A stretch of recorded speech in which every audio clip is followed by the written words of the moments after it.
Kickoff end over end. Berrios gets it just inside the end zone. He's got some steam. He's got a hole past the 30. He is off to the races. Braxton Berrios. Nobody in front of him. Berrios is going to score. Braxton Berrios. No flags on the play.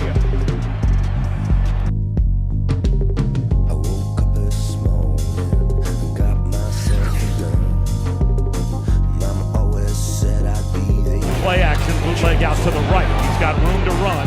Setting up, looking downfield. He's going to heave a bomb for Corey Davis at the goal line. Into the end zone. He's got it! That's a Jet touchdown! Zach Wilson unloads from 53 yards to Corey Davis. And the Jets have the lead back. Never told about right and wrong, but I'm looking good, baby. I believe it, I'm feeling fine.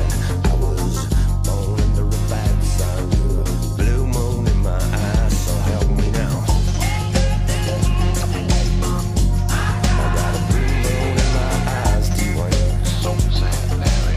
Well, I'm not going to let the fucking Jets ruin the Jet Lounge because we worked really hard, and to meet everybody yesterday and see all that unfold was surreal. So, you know, meeting Garrett coming up to me and, you know, saying what's up, like Petey, like he knew me for 10 years, which it's pretty humbling, man. I got to be honest. So shout out to all you guys.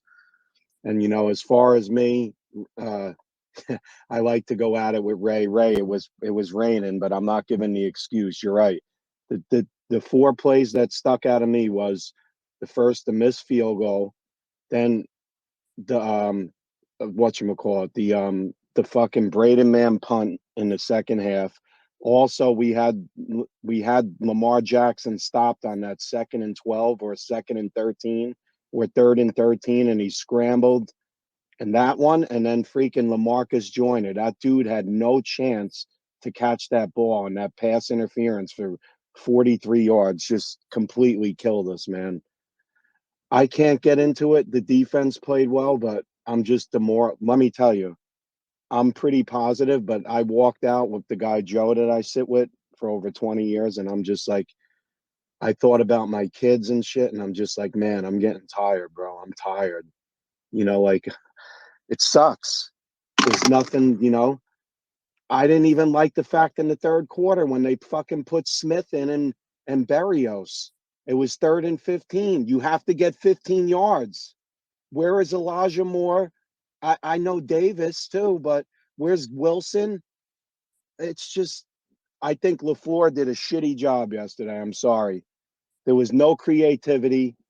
I don't like Mike White, but they have to go that route, and I hate to say it. They have to.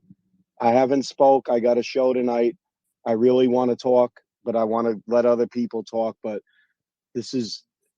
Flacco can't move. The offense is not built for him. Let's be real. I all see it. Ask Benny.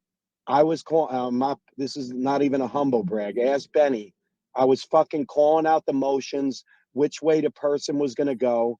Like, I know the game of football, and Joe Flacco's footwork was disgraceful. Now, if you were at the tailgate, I'm going to end on a funny note. If you see me dancing to that house music, my fucking footwork was better than Joe Flacco's yesterday. The end. Pete, you're the best, man. Yeah, it was a great take, though. Definitely agree with, you know, some of the dance moves, that part of it. But the rest of it. And thank you for what you guys did, for real. I'm not going to be no Jets homer today.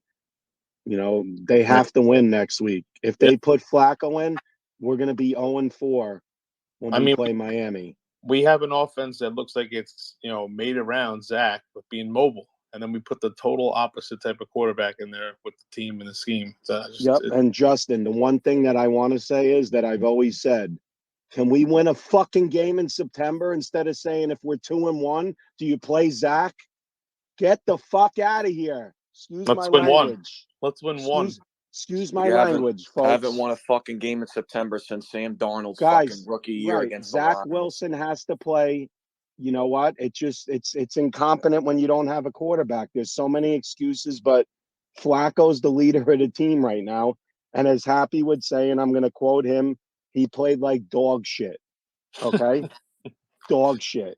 Yeah. And that's it. I'm sorry, because I want to keep going, but it's not my show. I didn't talk last night. You can go as Nah, long I as didn't. you There's gotta go. hands up. I didn't talk yesterday. I got a wedding in 2 weeks. I'm going to miss a game for the first time in fucking 12 years at home. And maybe it's for the best. Maybe I need a break. Because it's just. You might miss 2, Petey. Oh, yeah. Well, no, home games. All right, guys, get to the hands. I'll get back to you guys. I'll be in and out all day. All right, buddy. Thank you, guys. Justin, thank you for all your hard work, too, for real. I got you, man. You do the same. Rusty, got to meet you yesterday for the first time. Great to meet you, Rusty. Welcome to the Monday morning takeoff. And let's discuss what you saw and what you think happened. Yeah, I originally I had taken the day off for today because I thought for sure I would be really tired, and I was. But the best thing I can say about yesterday was meeting all of you guys. And Petey, I'm so sorry that I missed you. Yeah, I waited and said, I'm sorry to interrupt. I was looking and I had to get back because I left my dad and them for over an hour. And yeah, I'm sorry. I have commitments and it's just a tradition. I wish I would have saw you. Well, I do too, but you know, it is what it is. But I did Rusty, I'm gonna be funny here. Okay. DM me, we'll FaceTime. I'll say hello and then I'll hang up right after I say hello. How about that? That's cute. Well, okay. I'm going to say, really, I enjoyed meeting all of you guys. You were super nice, and I really appreciate it. Now for the rest. The game was just so poorly. I can't even begin. But I will say this: I just started to watch this morning the Jets game on TV, and before it started, you know, they flash on the quarterback and they flash on some people and everything. I don't know about you guys, but when I was looking at Flacco, he looked nervous. He didn't look like a seasoned veteran who was ready to go kill. He just looked uncomfortable. And watching him play, he showed it all the game. He wasn't the same guy who apparently was so great in practice. He wasn't the guy who Saleh was saying, this guy should be a starting quarterback, and everybody was nervous that, what's going to happen with Zach? Are they going to go through this? Flacco's going to win these games, and then should we even put in Zach? I mean, well, that's put to bed. We don't have to worry about that anymore. But I think LaFleur called a really crappy game. I don't think that they put in the right players during the course of the game. The defense was a good thing. I mean, I saw them play, and they were so much better than last year. And sure, in the second half, they let plays get through and so on, but they were on the field way too long, and it was bound to happen. I don't understand either why they didn't play Wilson more, especially in critical spots. I don't even understand why they didn't go for the fourth down that first time when it was only a yard, and they were actually able to run the ball at that point. I just think it was totally poor coaching, at least on the offensive side, and we stunk. I mean, I hate to say it, but we did. And I'm usually the most positive person around when it comes to the Jets, but this can't continue. It just can't. So that's all I'm going to say about it, because I said a lot more last night. But yeah, I'm hoping that Zach gets back earlier than they anticipate. Yeah, I'm gonna say this in regards to you, Benny, real quick when you're done. All right, yeah. I'm gonna just say this real quick. I don't know. When I look at Coach and not going for that fourth down after that, like, insane play by Garrett, like, that is like prototypical Coach being a cheerleader and being like, no, it's okay. Like, let's not be aggressive. We're not actually playing to win these games. We're just playing to, be competitive and keep the scoreboard relatively close, because we don't really care about wins. Because let's not show any aggression. Garrett Wilson busted his ass on that play, shook about 4 defenders to their knees, and he's half a yard short. And you're gonna be like, you're not even gonna give it a second thought. You're not gonna go out there and try to draw them off sides. Even you're just gonna trot Brandon Mann, who consistently sucks ass. And I kind of blame Joe Douglas for that, because he's so stuck on Brandon Mann because we drafted a punter for no reason at all. That we got to keep him. We got to keep him. Brandon Mann has sucked for years, and he's just still on the damn roster. And I don't care what it is. I was genuinely thinking about this last night. LaMarcus Joyner a few weeks ago said, if it wasn't the Jets, I should have retired. Please do me a freaking favor and hang the jersey up. You fucking suck. You're horrible. You got beat plenty of times. That pass interference call. I was looking right at him. Where is your head? The ball is 20 yards over his head. Why are you running straight into the wide receiver? Like, you're not even – like, that was the most – at 40 yards. 40 freaking yards on the pass interference. The ball wasn't even close. Not even close. And you get beat for another touchdown where you're literally 10 yards away, and you're supposed to be covering the single. You're supposed to be the single high safety, and you're 10 yards away from the closest wide receiver. I saw a picture earlier today that on that same play, everyone else is in position, and you see Joyner in the back end, flat-footed, feet square to the quarterback, not in athletic position in the slightest. So it is no wonder why whoever it was, I think it was Bateman, was running 10 yards. Because by the time you turn around and your old ass can't, you realize, oh, he's gone. Why is Joyner on the team? Like, why did we cut Jason Pinnock, who is athletic and showed promise, for Joyner? Because we waited 2 years because he's a veteran, right? He freaking sucks. Why did we cut Will Parks? Oh, well, he's not Joyner, right? No, get the hell out of here. Stop with the hoorah. We're guys are leaders. No. Let's play to freaking win games.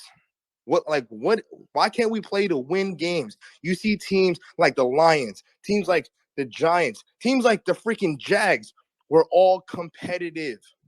They fought to the end. And I hate to say it, when you look at their roster, they're nowhere near as talented as us. So why the hell can we be competitive? And to me, that relies strictly on coaching. Coach Salah is a freaking cheerleader up to this point, has proven nothing. We're down 10, and you want to be weak, and you don't want to be aggressive. You don't want to play for the freaking win. The Giants were down 14 points, I think, at some point yesterday. And guess what? We led a comeback. And the last thing I'm going to say is we all wanted this hoorah coach who hypes people up and whatnot. Coach, we won 4 games last year. Coach is really 3-17 at this point. 3-17, because one of the wins we had last year, Coach Middleton was the one who led the team. Coach Middleton had this team hype and playing for him. I have yet to see that with Coach Salah.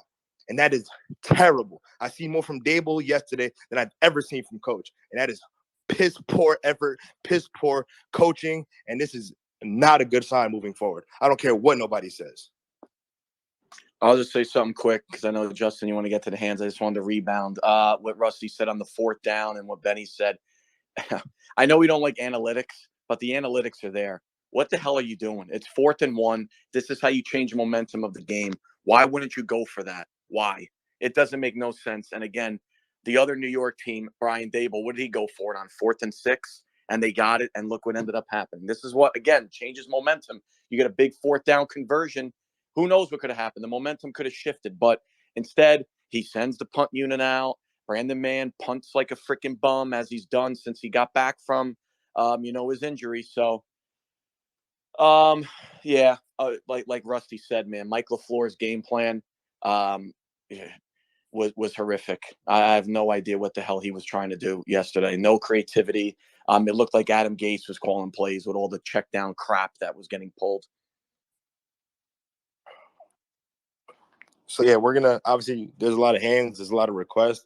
So after you give your take, we're gonna bump you down. Just request back up, and we're just gonna flush through everybody. So, and if you are requesting, don't just leave. There's obviously we're gonna get to everyone. So, who was next, Justin? Do you know? I think it was Steve. I think it was Steve and Joey. And Joe and Clark, and then Petty. Go ahead, Steve. Good morning. Hey, good morning, guys. I'll start off with some sarcasm, right? The Jets scored more points than the Cowboys, the Packers, or the Patriots, right? So, nothing different.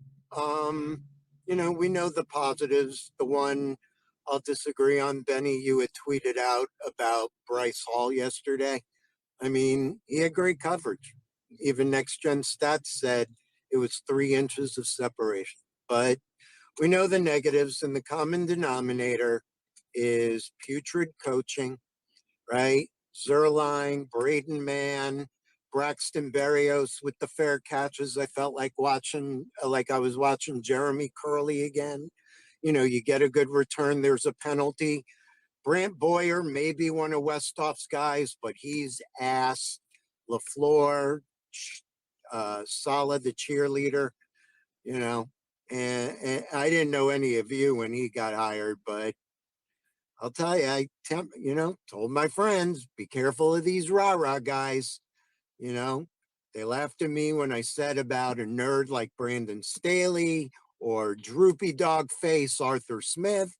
And look what Arthur Smith is doing with the Falcons. They've got less talent than us. So, but guess what? As Petey was tweeting last night, this is what we're stuck with. Even if they go 0-17, they're not firing Saleh. So hopefully there are some adjustments and things turn around. But, as Petey said just now, it's exhausting. It really is. Yeah, no, it is. I came home and I was really exhausted. I watched some of the Giants game and actually went to bed early. I was just beat. I don't know if it's just emotional drainage or or just from a long day. But Joe and Clark, good morning, man. Hey, what's going on, bro? What's up, guys? What's up, man? Great hanging out with you, man, on your birthday yesterday. Just wish we could have given you a good present to go home with.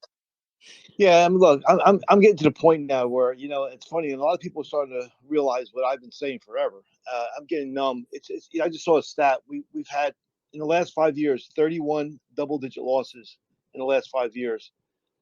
I mean, I just tweeted something now too. I was about to tweet that the leadership we've had here, the garbage leadership that we've had here for this franchise in the last so many years, is just a disgrace. I mean, I agree with everything. I mean, Benny's takes were as good as I've ever heard on any space before. By the way, Benny, that was as good as you could do. They were just. I mean, I couldn't come close to saying what you said because it was perfect. And I feel the same way. And we're tired of it, man. It's Saleh. I've been saying Saleh's gone, bro. He won't be here. I bet my fortune right now. I'll take anybody's bet. He will not be here in a year from now or 2 years from now. He's gone. He's not going to be head coach. He's going to be fired. He sucks. He's not a head coach. He stands there with his arms folded the whole game. There's nothing. There's nothing there. He's not next to those guys. Defense is horrible. Okay, I mean, for the most part, last year. I mean, this year the defense. Yes, they didn't look that bad, but I'm just saying, not even saying the defense, as an overall leader. Like I said, he's a cheerleader. It's a glorified cheerleader. That's all he is. And there's so much that goes into being a head coach, man. It's not just that. So I'm tired of it. I mean, it's just like how many times can you say it? You say it enough times, and nothing seems to change, man. And and I think even last night we had a great, the Jet Lounge space last night with Zach and all those guys. Even the guys that were the positive guys, you could see them starting to get to that point where, man, like yesterday, you watched the Giant game. I was watching highlights. You watched the Giant game. You watched the Fire. The urgency they played with. That's the thing. There was no urgency yesterday. It seemed like to win that game. I would, if I was Saleh before that game, I'd say, guys, we haven't won a September game in almost 5 years. This is an opening day game. We're in front of our home crowd. Let's go out there and kick. I mean, I don't know. I guess you can only motivate so much if you don't have the talent. But like someone said before, I think this team has talent. Not at the quarterback position. That's the main thing, guys. And let's be honest. If you don't have a quarterback and you don't have a head coach, you got nothing. And we saw yesterday they have a head coach with the Ravens. Some say he's overrated. Guy's a good head coach. He's been there for 15 years. He's a good head coach. He knows what he's doing. The Ravens are never a joke. They've always been a solid franchise, okay? And they have a quarterback. And I'm telling you right now, and you guys know how to. I don't believe in Zach Wilson. I'm sorry. I'm saying it right now. I've said it before. I'm not changing my mind. I know I probably will be right. And he's not going to be here either in a couple of years. I'm sure he'll be gone. They'll have another quarterback. My thing is this: next year, if you can get Lamar Jackson, if he doesn't sign, I'm all over that, man. That guy, you can say what you want. That guy is a quarterback. Okay, you watch yesterday. You know he do it with his legs, and I don't want to hear he has a terrible passer. He has no accuracy. He made some nice passes yesterday. The one he threw with Bryce Hall's arm was on the guy's chest, and he threw it right into his hands. I mean, he's not. He made some throws when he had to make it. The guy knows how to win. He's on our team this year. We win 9. I guarantee we win 9 or 10 games. No question about it. If he's our starting quarterback this year. So I mean, like, you need a quarterback. I don't believe in Zach. I think everybody, it's a pipe dream. Everybody thinks he's going to come and save this franchise. I don't see it. Okay, and you guys, I'm ready. You guys can kill me. You guys can rip me apart. Fine, but I'm sticking to my guns. I don't think he'll be here. I think he'll be out of here probably. He'll be somewhere else, or he'll be whatever. I don't think he's a big time, starting NFL quarterback that could lead this franchise. I just don't see it. I know he has ability. He has athletic ability. He's got a great arm, a lot of this stuff. He has intangibles, but I just don't see it, man. I don't see him as a every down quarterback in this league and being successful. So, this team is going nowhere until we get a real head coach and a quarterback. It's going nowhere, and that's the truth. I mean, those are the two. You have to have those two positions in this sport. You have to have a head coach and you have to have a quarterback. And you don't have them, where are you going? I mean, that's the thing. So, I mean, to me, nothing's going to change until that happens. I mean, they're not going to. I mean, look, next week you can put Mike White in. You can put whatever you want to put. You can put Barry White in. I don't. It doesn't matter. I mean, this team right now, like the way it's coached, the way it's constructed. Look, Joe Douglas, I think deserves he deserves credit for drafting some really good players. It's still a lot of it's unseen because we have to see him play every day, but we can tell they have talent. They have talent, and as far as the free agencies, looks like he brought in some good players. But he's also made some mistakes too, and even like the special teams mistakes. You look at our punting situation has been garbage forever. I mean, I've never seen a team with a worse. I watched in games yesterday. Guys are kicking 68-yard punts, bombs. What a difference it makes! You're on your own 35-yard line. Now you pin them on their own 10. Changes the whole game. Changes field position. It's like night and day. Not when you shank one. You're kicking from your 35. You should kick it to the 50, and now they have the ball midfield. You guys don't realize how huge a good punter is, especially if you're playing tight games. It's like it's a part of your defense, basically, a great punter. So I mean, and we have garbage punting, shit punters every fucking year. They should have kept Morstead. Morstead is so much. Especially when your punter's punting 6 times. You don't want your punter punting that much. But exactly. You want them to be good. Yeah, we get a lot of 3 and outs with this offense. You got to have bad teams usually have very good punters. And there's too many guys out there. I'm telling you right now, you look at a game and and you lose a close game by a couple points, and you can go back to the punting and say, wow, if we had a guy who was able to pin those guys deep, instead of kicking it on their 10, we kicked it to the 35. So now they have a shorter field. It's guys, you don't realize how important a really good punter is. I know no, you guys are probably saying, well, punter, who cares? It does matter. And the fact that he drafted him, just like Ashton Davis, just like Mims, he has to save face. He's not going to cut these guys because people will be like, oh my God, look at your draft. You got rid of this guy. There's nobody left. I mean, you got Becton. Becton's never playing again. He's gone. He's done. And I'm saying, so who do you got from this draft? You got nothing. So, I mean, it's a mess, guys. We're fans. Yesterday was nice because it was nice to be with all these fans that feel this. We're all miserable together. It's like, misery loves company, and it's nice at least to have people there when you're miserable. You don't feel like you're all by yourselves. And it is. That's how we are. We're a clique, we're a club, the woe is me. It's like the old days with the Cubs fans until they finally won. It's just, and I was telling Sack last night, walking out of the stadium with Kenny, we left with about, 5 minutes left. And we're walking real fast, and people were walking on one side, we're walking on the other side, and you're looking at fans, they're looking at you, and we all lock eyes, and just the same look that we shake our heads like, you believe this shit? I mean, when is it? And we said it last night. When these Jeff fans deserve much better, man. It's time, bro. I'm fucking sick of this shit. I am sick of this disgraceful, disgusting, diseased franchise. I am so disgusted with it. That's all I got to say. Thanks, guys. Joey, I know you've been calling it out for a very long time. You've been calling the bullshit for a long time. Even throughout this whole offseason, we're all optimistic, and you were calling the bullshit. And I know it's only one game, but so far, this team has proven you absolutely correct. Hopefully, we can prove you wrong. I can't sit here and say we are, but it is what it is. We're going to keep going to the hands. We're going to go John, Mark, and then JB, and then we're going to keep going.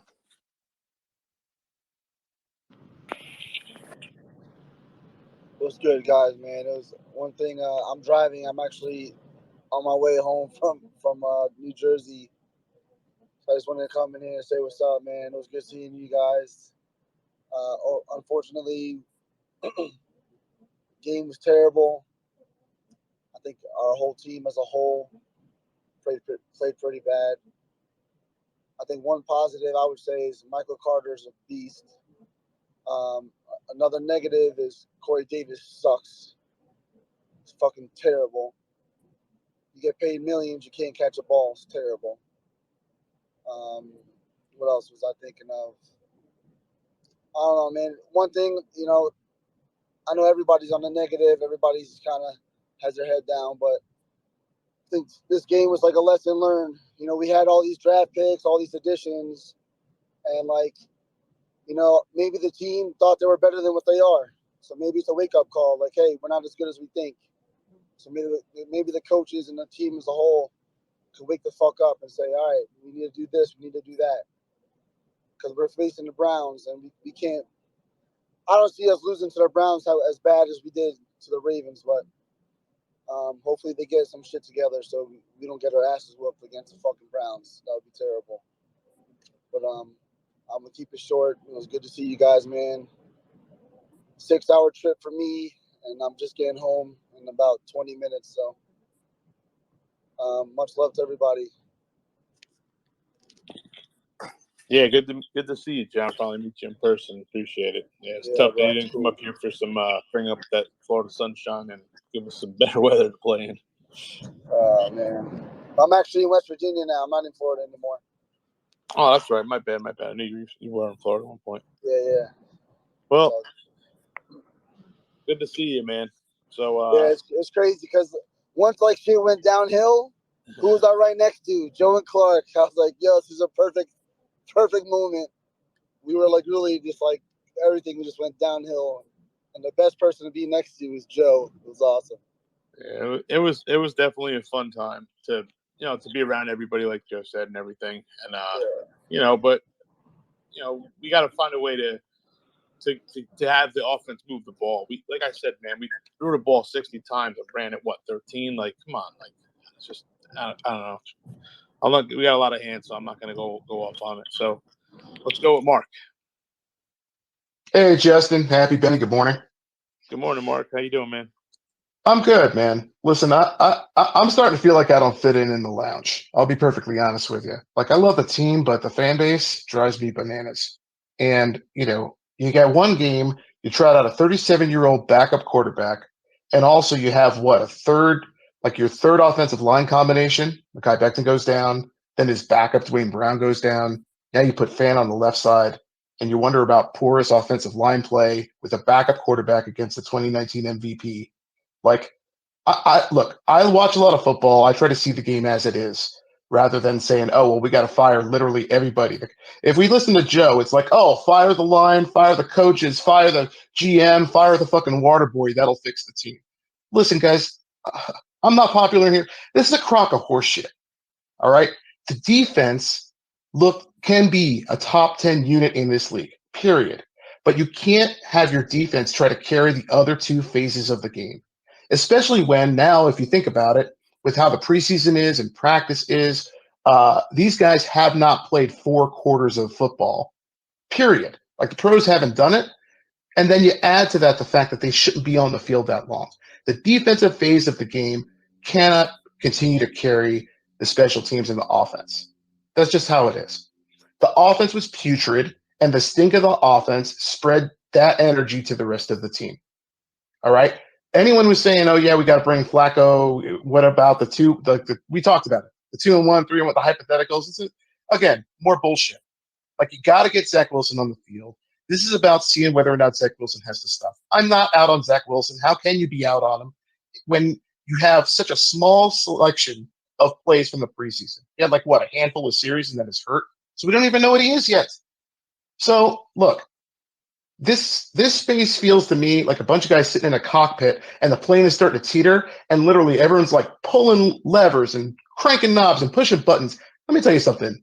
That plane will for sure crash if you follow that style. And I'll tell you right now, if you eject the head coach, eject the GM, you deserve every ounce of misery that this team will give you for the next 5 to 10 years.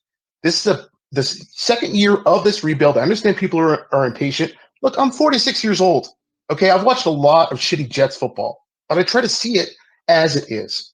And look, I'm happy to root for the team, but wallowing in the misery, I'm sorry, it's just not for me. And maybe I'm on my own in that take, and maybe it's popular and fun to beat the shit out of a team, but I see the team for what it is. We had questions about Ulbrich and the defense. To me, those questions are answered. Look at the first half of play. I was like, holy shit, this is a fast, aggressive, uh, energy-filled defense. But instead, it's all about, oh, well, this offense, the game plan. Let me tell you something. We handed LaFleur a shit salad. He trotted out Joe Flacco, and Joe Flacco's washed. Like, with a porous offensive line for a statue quarterback. Like, this is the truth and the facts of the game. To me, the game was very simple. It rose and fell with the offense, and that stink infected the rest of the team. You ask me, I was calling for Mike White at the half. I'm like, put Mike White out there, get some energy back in the offense. You got young playmakers who are ready to win and ready to do something. Just matriculate the ball of these guys, make quick decisions in the progressions of the offense. Mike White can do that far better than Joe Flacco can, even with the bad protection. That's it. That's all I got to say. Yeah, I mean, my gripe is, I'm always pretty positive on rooting for my teams. I root for the front of the jersey and not the back, whether who's up back there, Mike White, Flacco. But my thing is adjusting to what's happening in the game. You have a guy who's not throwing the ball down the field. He's averaging, 8 yards completion. He's got to, you got to look at what you're doing. You're 15-yard handoff the first play out of the gate. You're running the ball fine. Your quarterback's getting pressured, and he's holding on to the ball too long. So you got to adjust. That's my gripe with the the way the game went along. You see the guy struggling, let's change it up a little bit and not have the guy throw 60 times. But yeah. Let me just say one thing to Mark's point. I see what you mean with a lot of what you're saying, granted. But I respectfully disagree that we didn't hand LaFleur a shit salad, like you said. He handed himself a fucking shit salad. There's talent there. I get it. You know what I'm saying? With the offensive line switching and the immobile quarterback, that's not necessarily ideal. But for all this time, coaches were feeding us Flacco as this. We have 4 fucking starting quarterbacks on this team, like a whole bunch of fucking nonsense. And granted, you want to get paid. Left tackle is your best position. And I know you've been kind of bouncing back and forth, but realistically, you're playing right tackle for about a fucking week. You automatically forget how to be a left tackle. I don't buy that shit. Fant, you were getting absolutely shit on. Lincoln, you were getting absolutely shat on. Like, there's playmakers all over the field. If you really look, Michael Carter knows how to break tackles. You've seen what Garrett Wilson could do on that one play. Elijah Moore, I know he didn't necessarily have the best day as we were expecting, but we know Elijah Moore is electric. You know what to do when your offensive line isn't holding up and Flacco is not mobile. You get creative. You do certain things, certain motion, certain trickery. Get creative. I don't know what happened to last year's LaFleur when he was in the booth. Do stuff like that to get the offense going. When I saw that when it was 24 or something to 3, and we were like, okay, now let's start pushing the ball downfield a little bit. No, bro, like LaFleur called a horrible game. Everything was so basic, and even when we were running the ball effectively, he decided we're just gonna drop back, and it was the same freaking 4 plays. It was Braxton Berrios motion right, and we're gonna hike, fake handoff, and throw it to him in the slot and allow him to get 4 yards. Like there was no creativity, and Mike LaFleur called a shit game. And coach, he's the one on the sideline, and I hold him responsible for not getting into his players. I saw him get into it and get animated. Guess what? We were down already. Now you want to yell at the refs. No, the game is over. When it's 10-3 and we missed a field goal, Why post game? You don't call out Greg the leg. It's well, he's gonna bounce out of it. He's a pro. How about no? He missed the field goal, and that took the air out of us, and he needs to be better. How about you call him out? No, he's gonna be okay. Stop being a fucking friendly best friend to all these players and be a coach. Lead these guys. These are grown men. They should be able to get criticized and respond. You don't gotta be handshake, hugs, and kisses all the fucking damn time. I'm tired of hearing that. Bryce Hall, I know you played. It wasn't the worst coverage in the world, but you got cooked right off the line, and then you recovered. But you got cooked off the line over a crap wide receiver. And it is no shock to me why Lamar saw Bryce Hall out there and was like, I know what I'm doing. I'm throwing a fucking touchdown pass right here. Before all game, we were allowing nothing. Bryce Hall steps on the field, boom, touchdown right over the top. Like, I don't know. The coaching staff failed big time, besides Ulbrich. Yeah, that's the kind of play I wanted us to try throwing at. Flacco has an arm. Why isn't he throwing the ball deep? No deep ball. Like, open the field up. Garrett Wilson didn't even come on the field till like a minute left in the first quarter. So that's the kind of stuff that bothers me. But we got a lot of hands. I'm going to keep it rolling, Benny. You know what? Sack, go ahead, and then we'll get over to JB. Good morning, Sack. Hey, good morning, guys. Great job with the tailgate. Thank you. That was excellent. Your whole family, Justin, class acts, and Benny and your mom was great, and great time. Real quick, Benny hit it on the head. I mean, I was about to say a whole bunch of shit that he just said, so it's hard for me. But I just want the coaches. When are you gonna when is anybody gonna start putting, the coaches on blast? When are you ever gonna say, like, okay, bad, completely shit?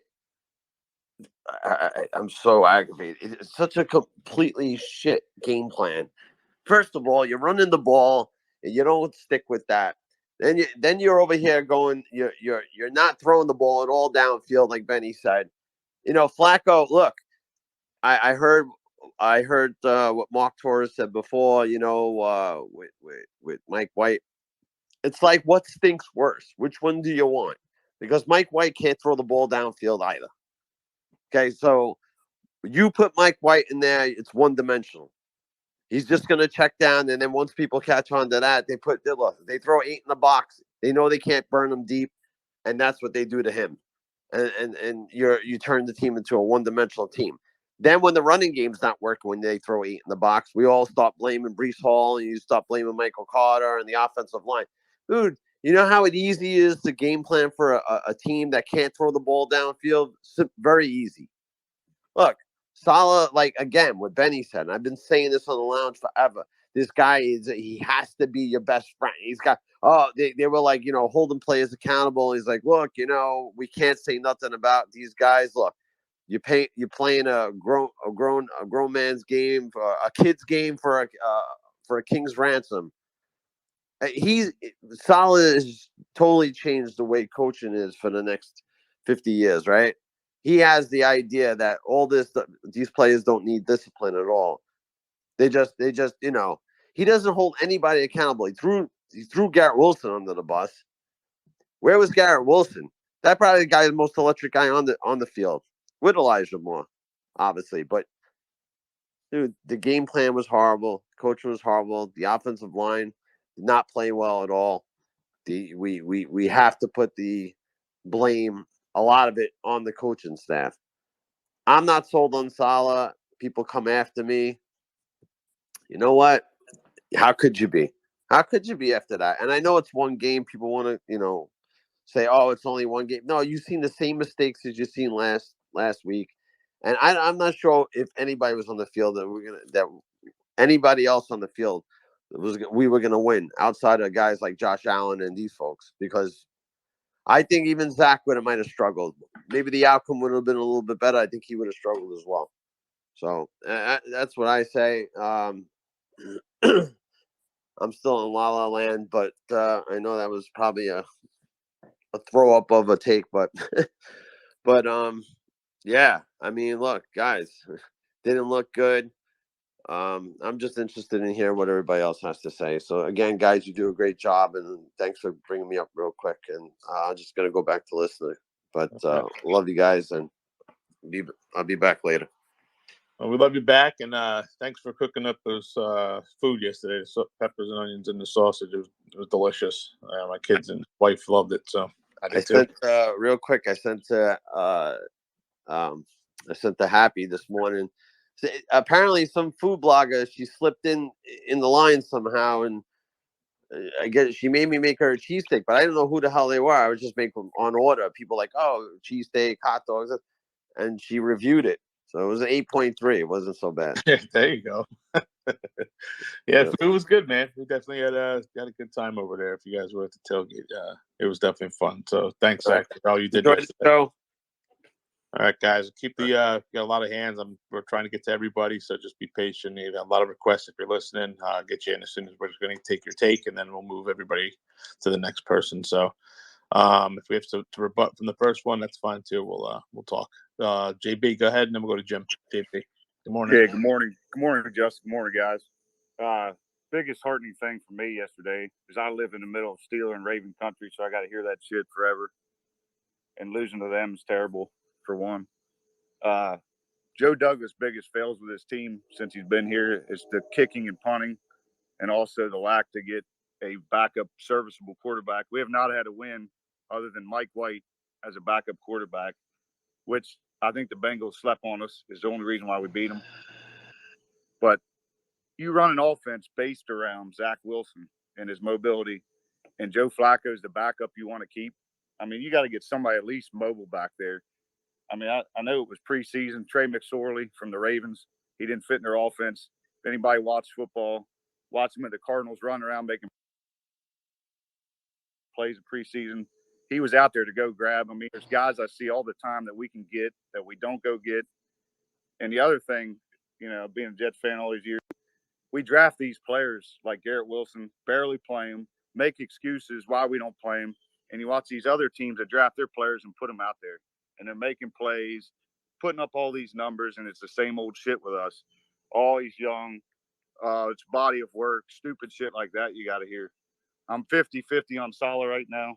I'm not giving up on Zach until I see him with the whole offense healthy and playing. I know nobody's talking about the O-line coach. The O-line coach is terrible. 2 years of mediocrity at best. I know we've had players in and out. They ain't played together, but our O-line coach sucks. At some point, you got to be able to scheme up around your players. The Steelers had a shit O-line for how many years? And they still are always in the playoffs, always winning games, no matter who's at quarterback. Look, Trubisky beat the damn Bengals yesterday. I mean, come on. At some point, we got to get the right coaches in there. And like I said, I'm not sold on Saleh. I like LaFleur. LaFleur had a damn month to prepare with Joe Flacco. We knew Zach wasn't going to play, and that's the game plan he trotted out there. We should have been pounding the ball and then throwing when we had to. But, I mean, first, we had our biggest plays were runs. Our biggest pass plays were when they were in prevent at the end of the game. They knew they had us beat. I mean, that's all I'm going to rain on, guys. You're totally right. We had a whole month. That whole notion of Zach was going to play week 1, that was bull crap. That was never going to freaking happen. And LaFleur knew for a whole month, we're going to go with Flacco as your quarterback. And you go out there and trot out that weak ass game plan. And I don't think coach realizes that as much as how annoying it is, he talks too much to the media where he puts himself in terrible positions. He literally in his press conference said, in the first half, we were running the ball, I think he said 6 point something yards a clip. Okay, so explain. So, and then obviously none of the beat reporters follow it up with like, okay, so can you explain to me why you're running the ball at 6 yards a clip and Flacco threw the ball for 59 times? Can you explain that to me? You're running the ball so effectively. You see the pass rush is getting to them, but we're able to run the ball. So why don't you stick with running the ball? Michael Carter was having explosive play after explosive play. Like, he talks too much, and when he talks, he says dumb shit. We're like, what are you doing, coach? What are you doing, coach? Like, I try really hard to believe in him, and not that I'm totally sold on him, but come on. How many times are you going to say the wrong thing? How many times are you going to not look trot out a team that doesn't look like they've been coached for a whole offseason. Matter of fact, I'm going to give you this better. It's been 3 months since the schedule dropped, and that was your weak-ass fucking game plan. Get out of here, bro. Be better. And next week, when we have to face Myles Garrett, they don't even have a legitimate pass rusher over there. Now we have to face Myles Garrett next week with that putrid O-line. And if we start Flacco out there, oh, my God, Flacco is going to – Myles Garrett, I said this yesterday in the Jet Lounge. Myles Garrett, if Flacco's the quarterback, might have 5 sacks. He genuinely might have 5 sacks, and it'll get freaking ugly. But it is what it is. We're going to probably try out Flacco because he's a starting quarterback in this league and the whole 9 yards and best friends, and we're not going to make a statement. You want to change things? You make a statement. You walk into the locker room today, and you're like, yo, Brandon, man, you get the fuck out of here. Pack your shit. Get out. You're done. Make a statement. It's a punter, but you know what it is? You play like shit, you're out of here. Now you play like shit, and I'm gonna hold your hand and kiss you on the hand and be like, "Oh, you tried so hard." It's like your kid loses a freaking little league game. It's okay, Jimmy. You played really hard out there, and I'm proud of you, bro. You fucking suck. Your kid sucks. Get him out of there. Brandon, man, get out. Yo, Joyner, I'm sorry. You should have probably retired, my man. Get out of here. You kept the undrafted rookie. you kept the undrafted rookie. We're going to see what he has. Will Parks, you played your ass off. Come, let's go. Let me see what you got. Make a fucking statement. Don't sit here and hold your kid's hand. Get the fuck out of here. Benny, I love you, man. Your kid sucks, he says. Oh, man, too much, bro. Jim, go ahead. Good morning, man. Hey, good morning, everybody.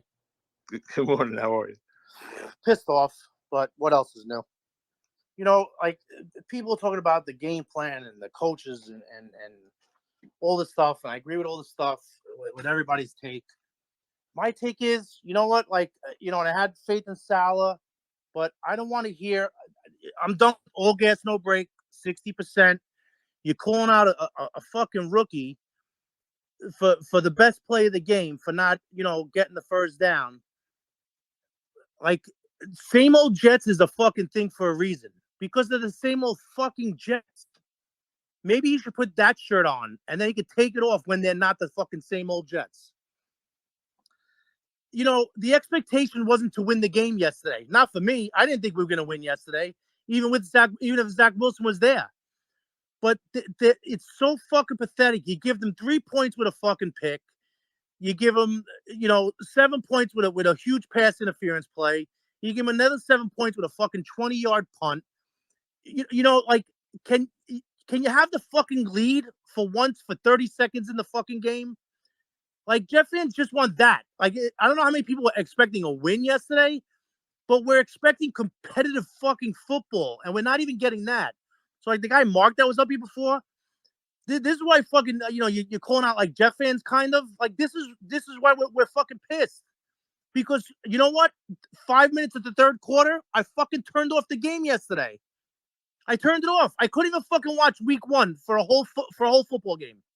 At home, with all this shit, the game plan sucked. It's just unbelievable. And I'm not. This isn't like an overstatement by me. Next week is a fucking must win. Because they don't fucking beat that team next week. My fucking nightmare is gonna come true. That they probably will start 0-4. And my whole thing with going into the season, don't fucking be 2-6 after the first 8 games. And again, we're fucking waiting for next year. It might be. They might start fucking 2-6 again. Like, it's I know injuries happen, but this is your fucking backup quarterback, and he did shit yesterday. Your playmakers on the field, they're not fucking getting the ball to make plays. It's beyond frustrating. Really, someone should fucking send them this. And I know Conklin said it. He didn't say same old Jets. He said, it's not the same old shit. It is. It's a fucking thing for a reason. This fucking coaching staff got to, talking to the fucking fans, come early, do this, sing the national anthem.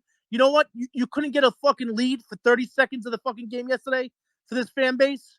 I got the Giants fucking competing, showing balls, showing heart. The guy's calling out his quarterback after a fucking terrible interception. Week 1 on the road, they fucking pull out a win. And you know what? I hope the Jets and they're going to get blasted today. And good, because the Giants fucking showed everything that the Jets want to see out of this fucking team. They showed it in week 1, in fucking game 1 of this guy's fucking first game coaching. And the media's going to be all over the fucking Jets, just like Connor Hughes was yesterday, and they deserve it. They should get fucking blasted in the media because they're the only fucking non-competitive fucking team basically yesterday. It's just a joke. I didn't expect to win yesterday, but they legit might fucking start 0-4 without Zach, and maybe fucking another 2-6 start, which was my fucking nightmare. It's just pathetic. It's the same old fucking Jets until they're not, and they're fucking full steam ahead for another fucking same old Jets season. It's ridiculous.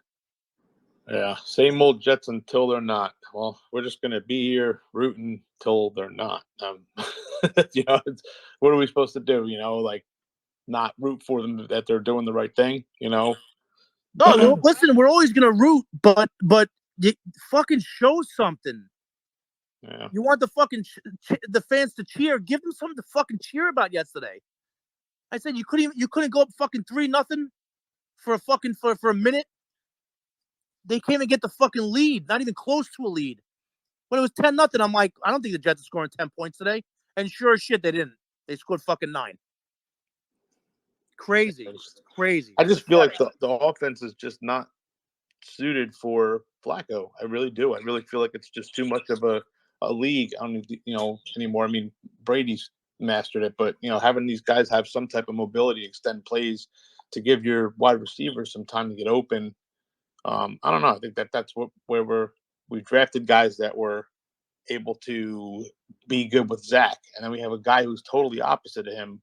Yeah, but that's an indictment on the coaching staff. Then go get guys that are similar, so you don't have to change anything. I agree. I mean, that's why it's brutal. I think I'd rather see Strevler moving around there than Zach. I mean, than Flacco just standing in a pocket, throwing it 60 times for 5 yards of dump off and not getting first downs. That's the problem. You got to get first downs. Pathetic. It's just brutal. Like I said, that 2-6 start is my nightmare. I could see it coming with almost without a doubt, which is disgusting. Brutal. All right, guys, I'll be a switch listener. Thanks, Jim. Appreciate it, guys. We're going to keep I'm trying to remember who was first in order here. I think Cap will go you first, and then Steph, Alex. So go ahead, Cap. Hey, listen, from me being home watching that game yesterday, I'll say it like this. On the touchdown over Hall, if you watch the replay, it looks as if Joyner was supposed to be giving him help over the top and got there extremely late. I think Hall was there. It was just, his hand was in there. It was just a great play. And I think that Joyner didn't get there in time. I honestly think that listen, they picked on LaMarcus Joyner yesterday like crazy. And that was the smart game plan for them. Look for the weak link and exploit it. And Joyner is the weak link on that defense. As for the whole offense, I put it on LaFleur just because of the fact that if you look at it, Flacco was getting pressure from everywhere. Everywhere. He didn't, you could tell that he expected there to be struggles with the right tackle, but by no means did he expect it to be on the left side, on the left guard. And I'm not giving Joe Flacco a pass.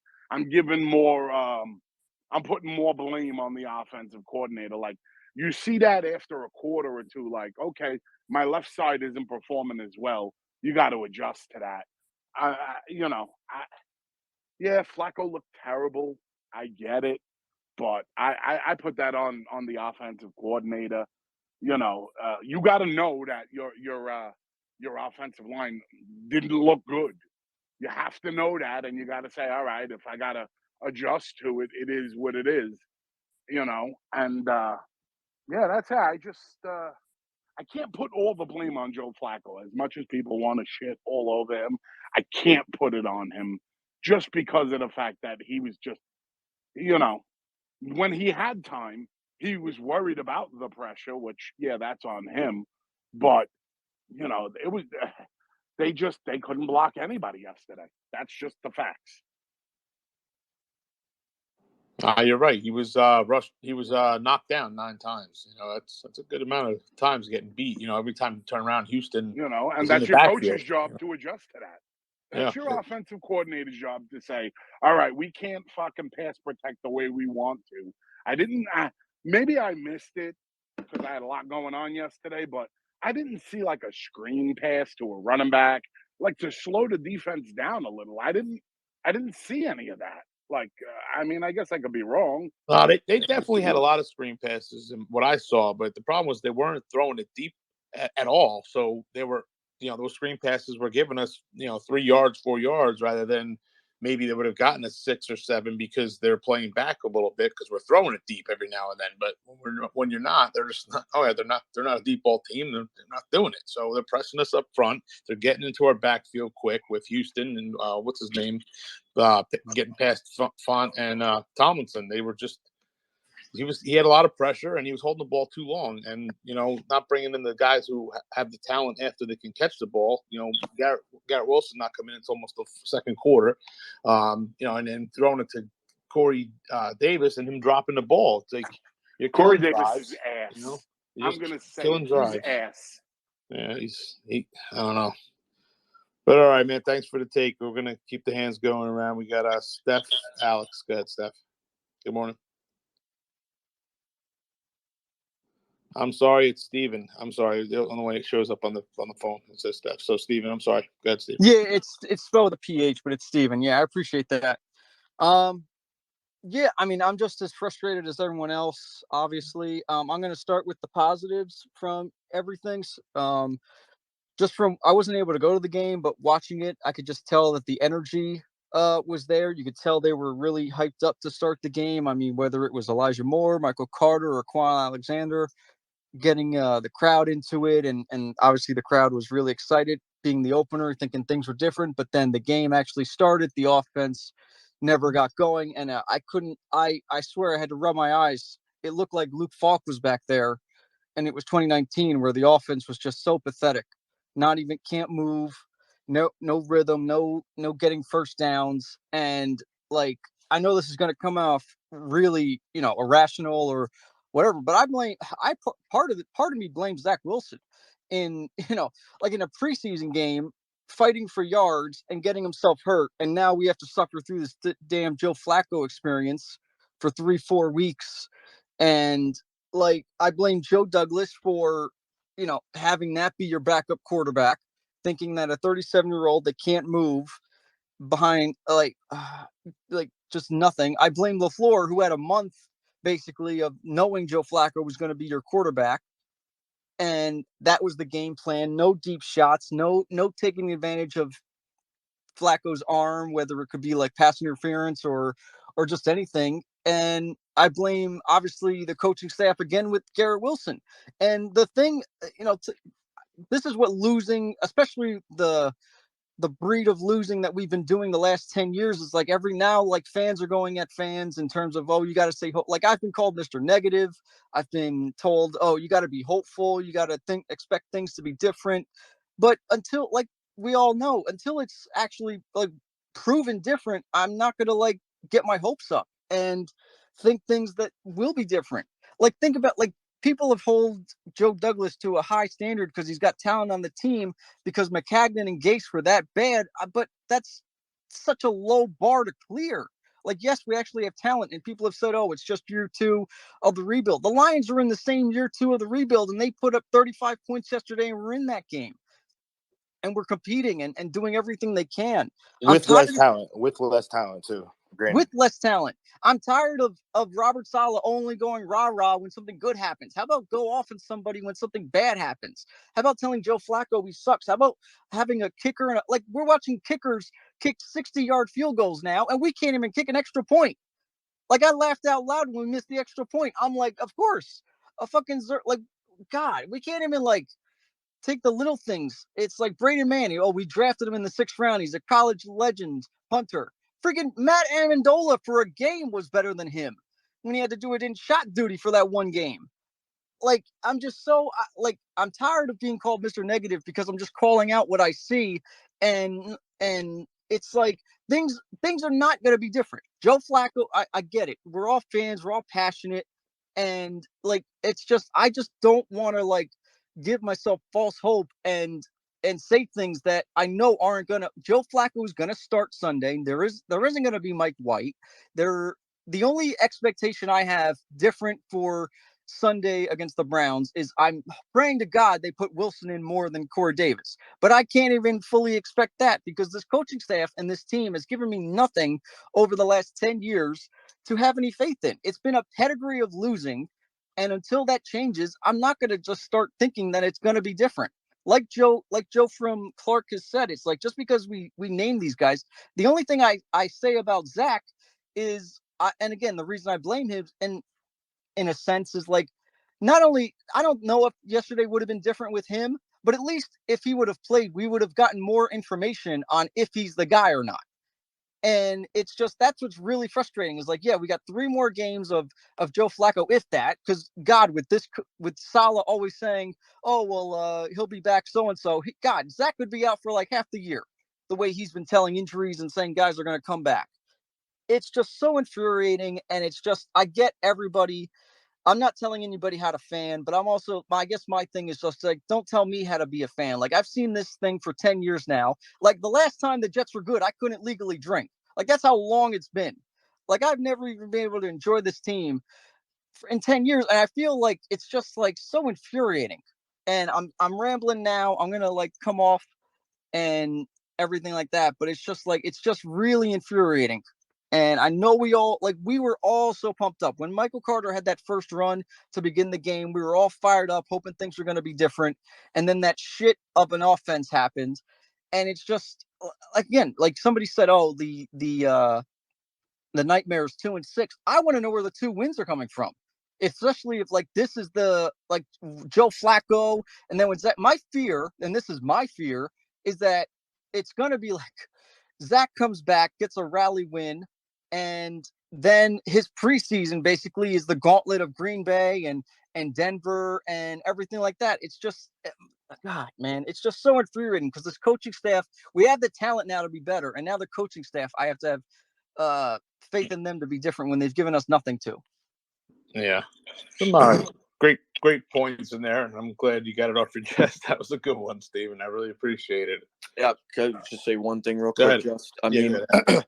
I mean, I know there's people out there that are saying that I don't think the game would have been different if Zach was. I mean, you know, I 100% firmly believe if Zach Wilson was our quarterback, this game would have been different. The game plan, I think, would have been much better. I like to think the game plan would have been much better, I guess I should say. But I think if Zach played, we actually had our starting quarterback, this is a different ball game. Zach could do a lot more than Joe Flacco. I mean, again, a couple of weeks ago when we had that scenario where if this is why I was flipping out for 3 hours in that space about Joe Flacco potentially going 3-1. Come on. Like, I don't get me wrong. If that were to happen, I would be jumping for joy. I'd be giving all of you hugs again. This guy needs to win one with us. Hold on, but I know. One. But I would be giving everybody hugs again, like I did yesterday. I was very huggy yesterday because it was cool to meet everybody and so happy. Huh? You were so happy. I know, little sad. Well, you know, Casamigos will do that to you, but you know, and I kind of agree with Jim. I don't like to jump to the conclusion already, but we're already at week 2 and we got to win. We got to win. We haven't won in September since 2018. That's a joke. And that was with Sam Darnold, like Monday Night Football, which I probably think was actually, no, never mind. That was a ghost game, but we got to win. We got to win a game in September. The Browns, they're a good football team and we're on the road. And that's another problem we seem to have too. We won 1 road game last year and that was against the Texans. We won our road. I don't even want to look at our road record as of late because it's fucking horrible. We got to win a game on the road, and it's a big game on the road. It's the Browns. You know, they don't have Watson, they have Brissett, but they just beat Baker, and that was their first week 1 win since most of us were 14 years old. So We gotta win a big one on the road and then come back home and be 1-1 against the Bengals, again, because this is a tough stretch, and we knew it was going to be a tough stretch, but we got to get some creativity, man. Joe Flacco shouldn't be throwing the ball that many times. Get creative. I mean, what the hell are we doing? Again, it looked like fucking Adam Gase was running the show with the play calling yesterday. Yeah, and I'm gonna just say this like real quick, and then we're gonna get to Alex, Michael, and then Joey. We're definitely gonna get to everyone's hands. But I'm gonna just say this. I posted an article up top. I think it's probably like two or a swipe to the right or something like that. Joe Flacco said that he felt the offense couldn't get rhythm and couldn't get energy. And I don't know about you, but that pisses me the fuck off because the fan base was in full effect. We were chanting, we were screaming, we were standing there in the freaking rain while it was pouring. And on 9/11, like this, we sung the national anthem. Like you couldn't find the energy. Like you act like there was fucking 10 people in the crowd, and you couldn't get motivated off of what the crowd was doing. Like it being week 1, like a chance to change the narrative. You couldn't find the energy and the rhythm. Get the fuck out of here, bro. If you couldn't feel the energy and the team couldn't galvanize the energy that was being fed off of the fans and everything that was going on around the game, and you couldn't find the energy. Oh my God, that is horrible. That was weak. Oh my God. Go ahead, Alex. What's going on, guys? Appreciate you letting me talk. Look, I've been very skeptical of this offense leading up to the season. I know I was hopeful as well. I was hopeful, but I've also been real with myself, and I feel like yesterday, unfortunately, just sort of confirmed my suspicions. And I'm kind of concerned now, that we sort of saw the reality of our season yesterday. This isn't just one game. For people saying it's one game, this has been a common theme, that we've seen in previous seasons, last season. I want to try to call out a couple things that maybe I haven't heard. Obviously, we're going in circles a little bit. We're all thinking the same thing. Special teams is just completely unacceptable. The kicking situation, the punting situation, I totally agree. Braden Mann is garbage. I struggle to pinpoint a single kick throughout this dude's career that was memorable. The kicker situation is ridiculous. Pinheiro, whatever his name is, goes 4 for 4 with Carolina, I'm pretty sure. We cut him, bring in Zerline, just dud. Coaching, we ran the ball 15 times. We threw it 60 with Flacco. Everybody's been talking about that. I don't need to go back into that more. Zach, this is the thing that the one thing I'll say. Everybody's talking about how if Zach's out here, that this is a completely different game. I would agree with that in the sense that I think Zach it would move better. He might be able to create something. He might be able to escape.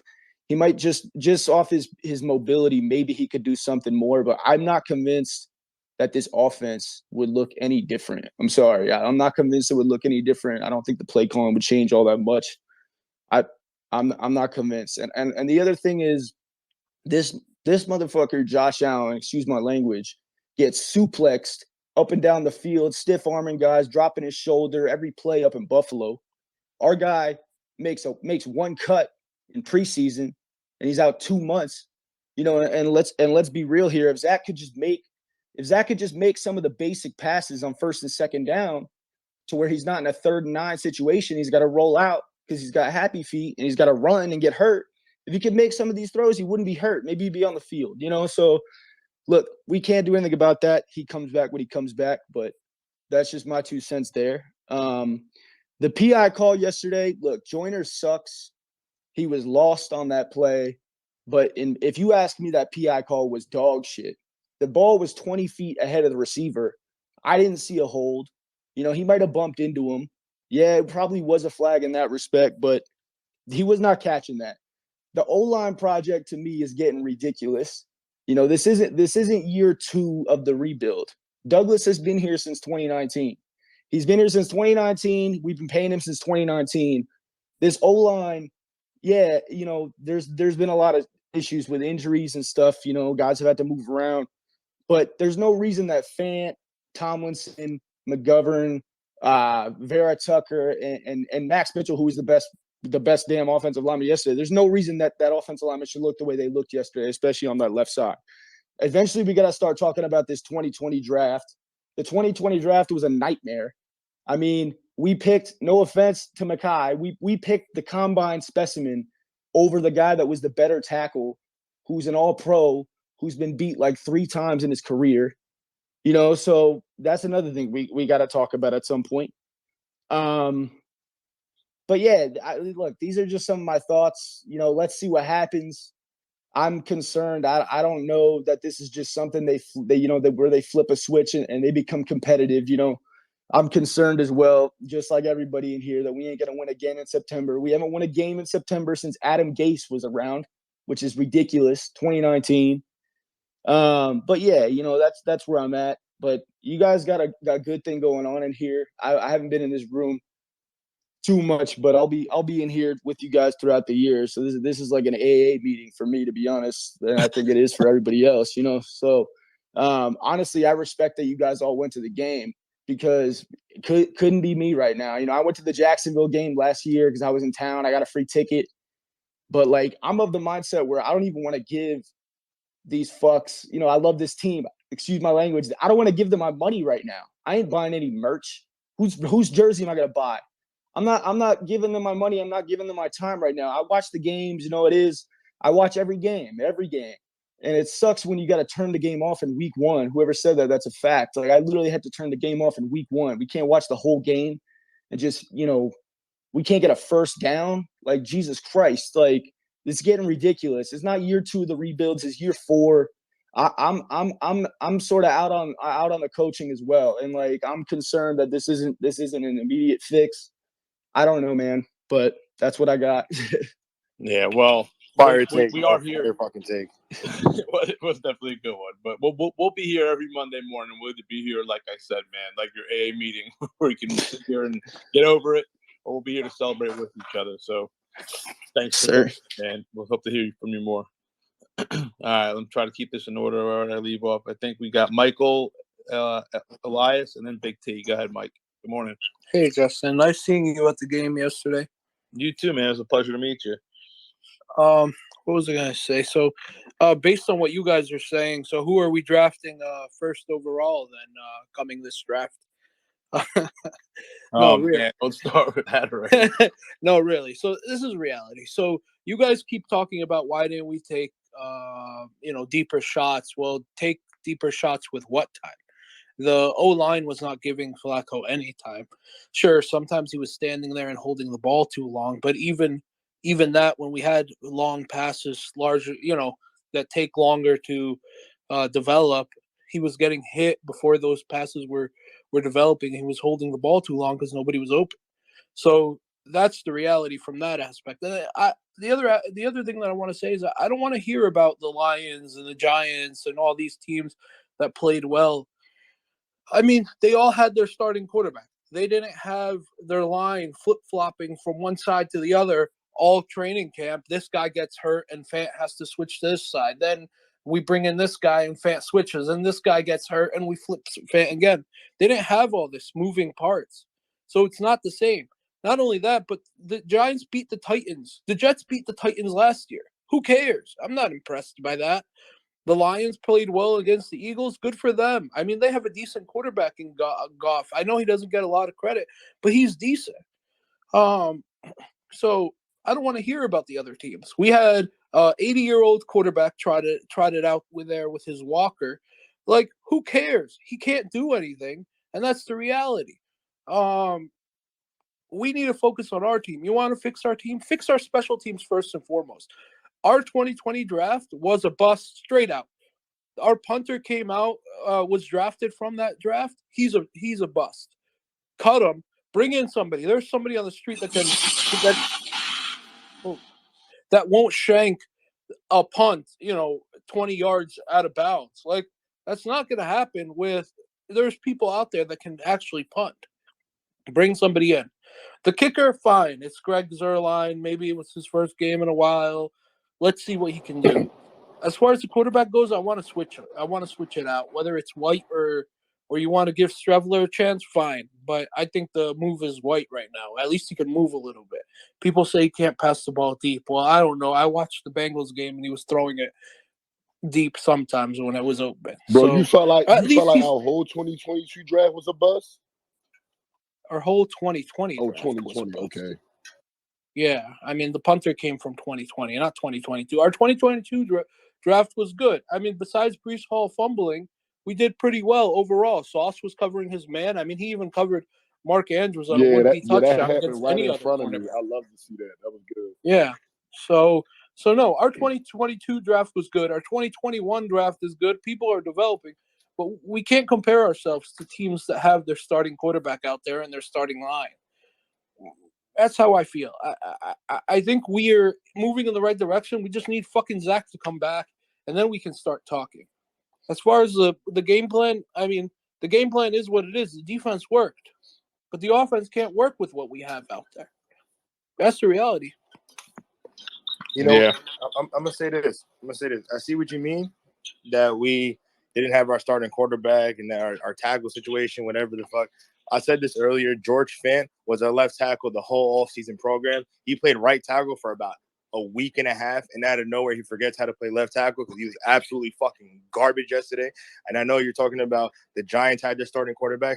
Guess what? Daniel Jones is probably one of the worst quarterbacks in the freaking league. And you know what they did? They targeted their best player on the field, and that's Saquon Barkley, and they did creative things, getting him open in space so he could be explosive. You know what we did? We had guys like Garrett Wilson who showed that they could be explosive. We had guys like Elijah Moore that showed that they could be explosive. We have guys like Michael Carter that showed that they could be explosive. You know what we did? We went away from them. We didn't even play Michael Carter. I mean, we didn't even play Garrett Wilson damn near to the end of the first quarter. We didn't even target Elijah Moore. We targeted him one time in the first half. Michael Carter was running 6 yards a clip. And you know what? Joe Flacco, go ahead and start fucking throwing the ball. And let's get away from Michael Carter. No, that is bad freaking coaching.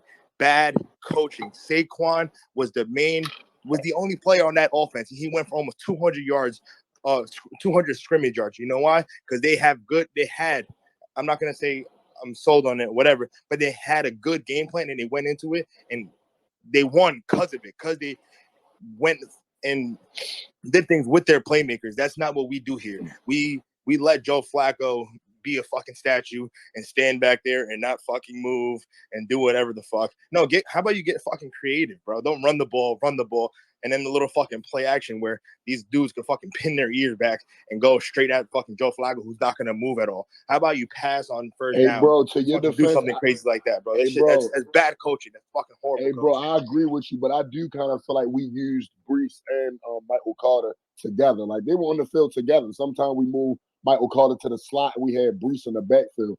I do kind of like a little bit of the schemes that I saw a little bit, you know. I seen a little good coaching schemes, you know, but I agree with everything you said. But we did use both our playmakers.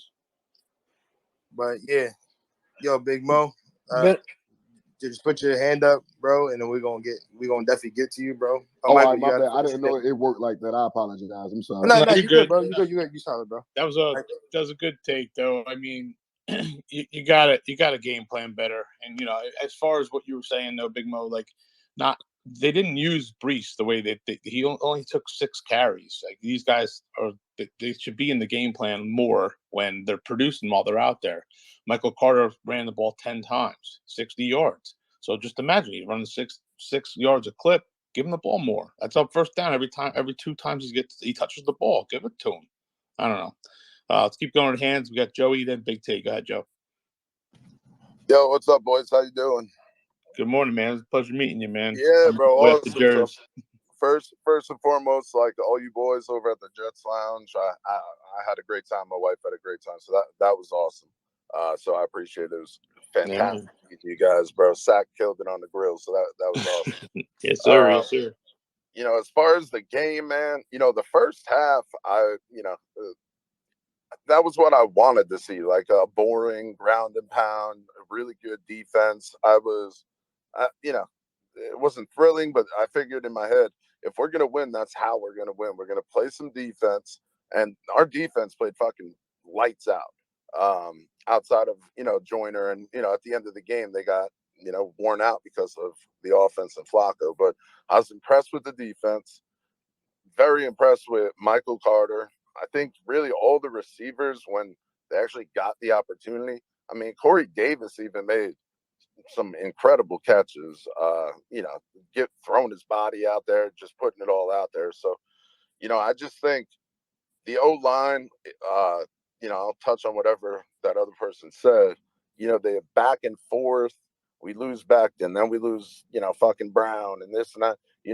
Lakin has more time in practice with Chuma Dogan next to him than anybody. That's crazy. And so, just like last year, I think it's going to start out a little bumpy like it did on that left side. And then it should, gel together. I think that's going to take time. I was impressed with Mitchell. I think he did a good job. He let up 1 sack on a pretty wild blitz between the DN and Patrick Queen, who's super fast. So he really was solid. But this game plan was beyond vanilla due to the inabilities of Joe Flacco. That I don't even really care as much to hear about the O line. We only let up 3 sacks, the hits or whatever. But 70% of that's on Flacco, man. He is a robotic, telegraphic old quarterback. And I like what we did with Brees and Carter when we actually did it. Brees Hall is going to play that Deebo Samuel role. I think he might only run it 10 times, but he had 10 targets in the game. And the kid got some mitts outside of the fumble. He's everything I thought he was. Carter, I was rocking his jersey yesterday. That's my dude. He was slept on by a lot of people. I think he is electric. But it's disappointing that when they see it break down. Like, first of all, special teams, Joe Flacco and Joyner, dog shit. Those are the 4 things: the punter, the kicker, the quarterback, and Joyner. I mean, outside of that, shit. We played the Ravens. We lost by 13. I mean, look at the Patriots. They lost by 13 to the Dolphins, and they had their starting quarterback. And I'm a big Wilson believer, but if we would have had him, he would have took the deep shots. They wouldn't have to just load the box. Even if they were incomplete, they'd have to respect it. Garrett Wilson, definitely, they need to find a way to get him in heavy rotation. I get it's hard. We got Davis, Moore, etc. The Moore versus Humphrey battle was real. I was captivated by watching that. Sitting there, it was just really dope.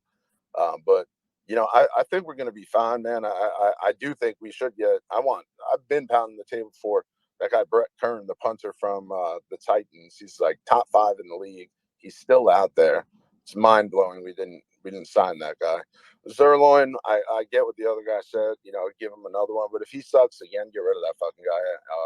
That I know it was pouring and this and that, but you miss a field goal, that takes the wind out of your sail. We had a lot of stalled drives, and I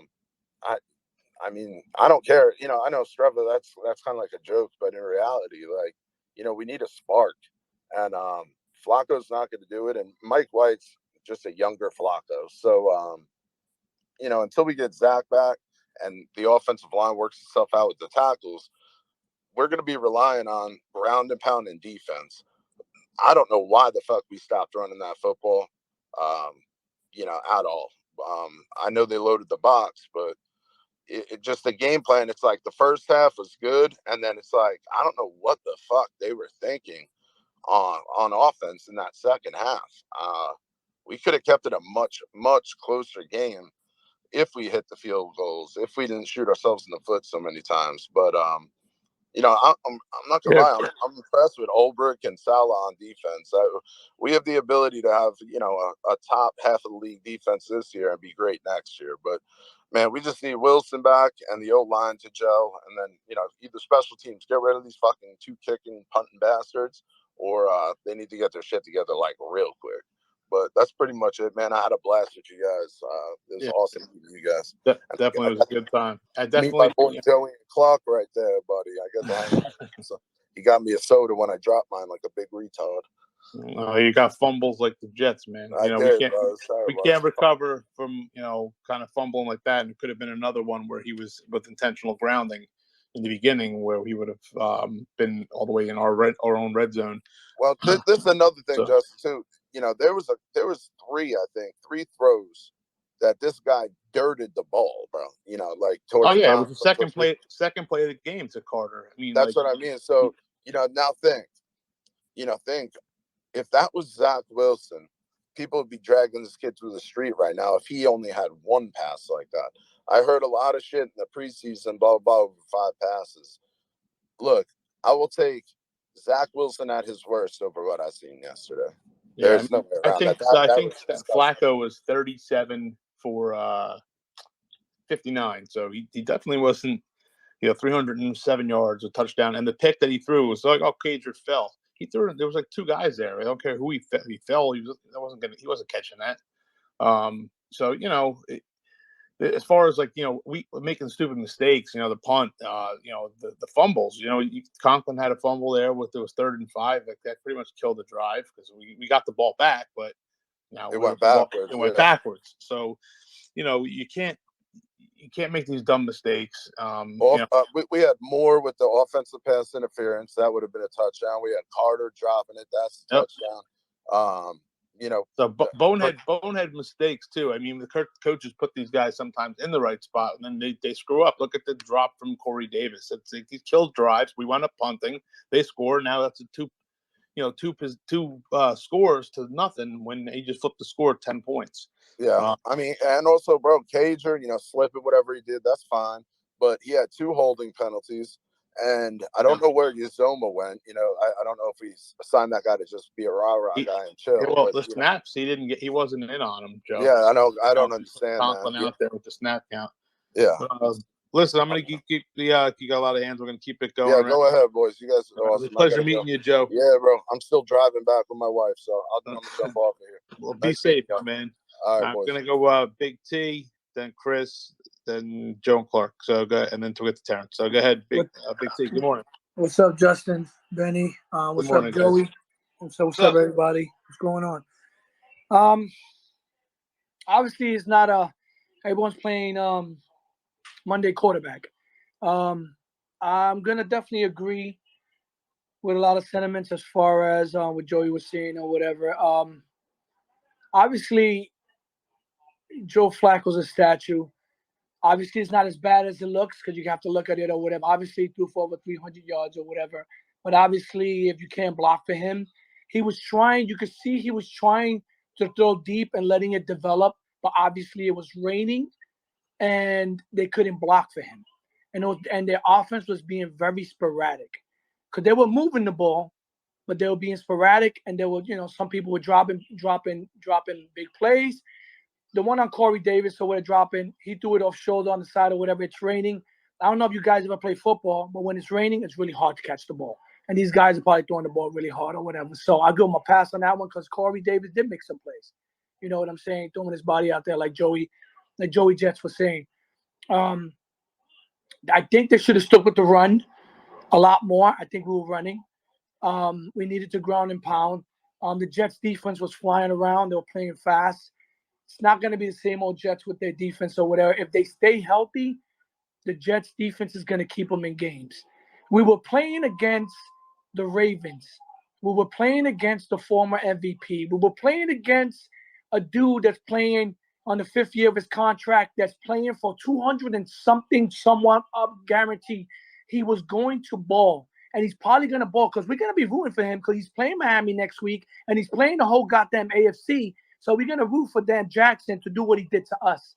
So we're going to root for him. Obviously, we wasn't rooting for him yesterday or whatever, but it was going to be hard. Even with Zach Wilson, it was going to be hard. The one thing that Zach Wilson was going to give us, he was going to give us the potential of big play, off-script plays, to be able to move and to be able to move out the pocket. And the Ravens defense probably trying to get him, and then he was going to hit someone in deep. That's the big play potential that we were missing with Zach Wilson. Not the point that, Zach Wilson is going to save our offense, because guess what, guys? Zach Wilson's only played, 7 games or something like that. Zach Wilson ain't Tom Brady. Zach Wilson ain't Aaron Rodgers. Zach Wilson is not an established quarterback yet. He is our potential franchise quarterback that we are hoping and praying to be. So for him to say, "Oh, we missing Zach Wilson," yeah, we miss Zach Wilson because of his potential to probably win that game because he's not a statue, not because of the fact that he's established and he was gonna guarantee we were gonna win this game. We were not gonna guarantee to win this game at all. We were not against the Ravens. The Ravens are a playoff team. The Ravens are a winning organization, and the Ravens are a potential Super Bowl team. You know what I'm saying? So I am not being negative because I am super positive. The hell with all that negative crap. I don't do that. I don't do that in my life. You know what I'm saying?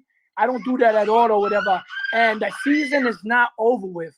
The season's gonna be hard. I think what Joey just said, it's probably gonna start with hard, and I'm hoping to God that we block. We block. If we block for Joe Flacco, he will have a chance. I don't think Mike White is the answer.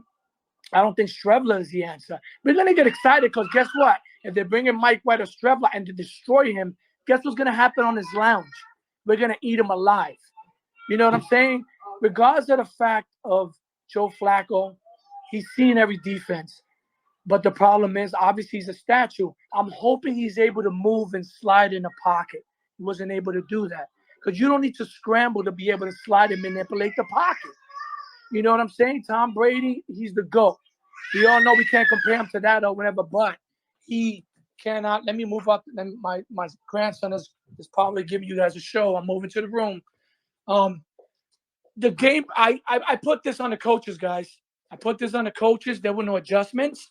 I think if the Jets were getting pass rushed and they were getting to the quarterback, you had to screen play a lot, at least adjust in the second half and go to the screens, continue to run. You needed to adjust. You definitely needed to adjust. We killed our coach, our offensive coordinator, until he began to change the game plan when Zach went down, and he played with Mike White, and he played with the other quarterback that left. I just can't get his name, and he played with, I think it was Johnson. That he's on another team now, whatever, and they played well, and then Zach learned from that. We're hoping that Zach does learn from what he's seeing, okay, that the line gels, because I think the line's going to have to gel. I think they're going to play better because sometimes that's just what happens. You know, we're up against a really, really good team, man. We're up against a really good team, a really good defense. We kept them in the game. The defense got tired. There were some broken plays, and they hit a couple of big ones on us, okay? That's what happened. But this is on the coaches. This is on the execution of the quarterback, obviously. You know, he threw 59 times. You know what I'm saying? They were getting to him, and he threw 59 times, and he only threw 1 interception. That's what I don't know. Look at Burrow. Burrow was getting killed. Burrow was getting destroyed, and he threw fucking 4 interceptions. You know what I'm saying? He's going to get destroyed. He's going to get killed. Someone made a comment about the quarterback for the Bills, Josh Allen, getting body slammed and getting up. Yo, the dude is built like a freaking tight end. But this is my point. He's 250, 260 or whatever. Let him continue to go against DBs and linebackers and everything. Let's see how long Josh Allen is going to last. Because you know what they said about Cam Newton? Cam Newton's a Superman. Cam Newton could do this. After his age of 30, Cam Newton went down the hill because he got hurt. Let Josh Allen continue to play that way. If Josh Allen slides, he will have an awesome career. If Josh Allen continues to take on defenders, he's going to get destroyed, no matter how big he is. You know what I'm saying? Let him continue to do that. You gotta protect these guys. They can't Yes. be getting beat up. You know, for Yes, the Justin, longevity of even their someone career. as big as Josh Allen. But you know Yeah. what? I don't give about But them. you I got to just give wanna the guy the time. I mean, Yeah. you're gonna be thrown off of your, you know, when you're stepping into the pocket or you're moving around mobility. You get hit. I don't care Absolutely. how long your career is Absolutely. going to be, but your play's Absolutely. not going to be good either. Justin, they need to look at what they did right. They need to look at what they did right with their quarterback. Obviously, I told you guys, and I know you guys, some of you guys have around the league, there was a lot of sloppy play. This is an extension of the preseason. A lot of guys didn't play. Unfortunately, they just played in the rain. It's part of football, but things do happen crazy. I think our kicker will be fine. The punter needs to do a better job. I think Zerline's a veteran. I think he'll be fine. Look at the Giants. The Giants played well. They came back, but the Giants, let's look at it that way. In football, you do need luck to play. But Bullock is one of the best kickers in history. Bullock hits that 10 out of 10 times. The Giants lost. The Giants won because they missed a field goal. They should have been. They would have been preaching on, yeah, we came back, but we lost or whatever. But guess what? They won the game. Good for them. You know what I'm saying? I'm not a Giant fan. Good for them or whatever. But to just, oh, look at the Giants won or whatever. Okay, let's see what happens. The Giants could start out 4-0. The Giants could probably go 3-1, 4-0 the next game because of their schedule or whatever. But again, the hell with them. It's about our team or whatever. Game planning needs to be better. They need to take what they did well with Flacco, and they need their playmakers to be installed in the game. Elijah needs to get the ball. Garrett Wilson needs to get the ball. They need to do a lot of stunts, a lot of things or whatever. That needs to change. It was probably under coaching. That's what I think was more whatever. I know the game looked ugly, in certain aspects of it or whatever. They did move the ball. And at one point, and I'm going to get off, if the Jets, they have a pass rush. If the Jets, and when we faced against Jackson, but if the Jets continue what they continue, everyone's not Lamar Jackson. The Jets are gonna get to the quarterback, turn the ball over, and we're gonna have a chance. The season's not over, guys. The season's not over. Yeah, I like that was a very good take. Definitely passionate take there, Big T. The only thing I want to disagree with you on is not holding Corey Davis accountable for catching the ball because it's wet. My man, the receivers on the other team weren't dropping the balls; they were catching touchdowns. No, Justin. Actually, it was a throw. He threw it. The throw was to the side. You know what I'm saying? It was more to the side. It hit Maybe his hands, dry man. or whatever. But I'll give him a pass because it That was one wet. But you don't want to give him a pass. That's cool. That's cool. That's cool. I'm not giving him on there, man. I'm sorry. When Flacco finally does throw a play where you're like, cool, yeah, he couldn't even help us out, Corey. Come on. But I'm gonna try to keep this room going, guys. There's a lot of hands up. Let's see, Chris. Go ahead, Chris, and then Terrence. Then we'll get Kenny in here. All right, you guys have a good day. I'm gonna drop off. You guys have a great one, bro. Go Jets. All right, Big T. Have a good one, bro. Chris, good morning, man. How are you? Good morning, good guys. How about you? I've got a couple notes from me watching the game at the bar with my friends. First off, I wanted to go with a couple positives because Sauce Gardner was absolutely beautiful yesterday. Yes, sir. I was a big you need to take Ike Ekwonu at 4 guy, and you take the best guy on the board, and Sauce was there, and that's what you do. So he was great. He did some great defense on Mark Andrews. They tried him in the end zone. He was not having that. And that's exactly what you want at number 4. The rookie class this year was very impressive. I thought that Jermaine had a sack. Obviously, I just talked about Sauce. Garrett had some very impressive plays. I know everyone's had a gripe about him not playing the whole game, so I won't go into it about that much. The running backs, to be quite honest, I know, both of them fumbled, but I thought if you keep giving those guys the ball, they're gonna keep making some plays for you for sure. And I get Michael Carter, my spirit animal. He dropped a touchdown, definitely a gimme there. But I thought they played pretty well, especially Michael Carter running. I thought the leap from year to year has been a little bit impressive. And the defense. That's my last good point. The defense was, really great. Very impressive. We just held them out there too long, and that's definitely what just kind of screwed us over in the long run. Joe Douglas holding on to this 2020 draft class is a huge detriment onto why this team always is in this limbo. Are we going to be good? Oh, never mind. We're just terrible. He's holding on to all these players, thinking that they have value, and I get that the room becomes split when it comes to Mekhi Becton, but he's holding on to this cryptocurrency like it's, 10 grand or something like that, and I just don't know, like him holding on to all these people on this draft class. Braden Mann needs to get cut today. My goodness. So really bad on that. And I get the score was the score the whole game, but that game was not competitive. The defense just held us along for as long as they could. And we hear all this all gas, no break, but where was it on the offense? We had a 4th and 1 Where was that? Where was the belief in our players? We talk about, oh, we got 4 starting quarterbacks. Well, shoot, let Joe throw it for a 60th time, And I mean, someone said, I guess the Giants went on a 4th and 6. The Dolphins went on a 4th and 7. They were up 10. They just said, screw it. We're just gonna go for it on 4th and 7. So I just was really upset that there wasn't a little bit more belief on the offense. It sucked that that some people even mentioned it. There was vibes of 2019 on the offense, and I hated that I even felt that, a couple times. But don't get me wrong, there was definitely a lot of times where I was watching this offense and I said, "Oh wow, we're a quarterback away from really competing." So though I think, there's definitely some mismanagement handling on the offensive side of the ball, I think we could definitely do something impressive. And my last note, just to have everybody laugh, is goddamn Joe Flacco is so fucking slow.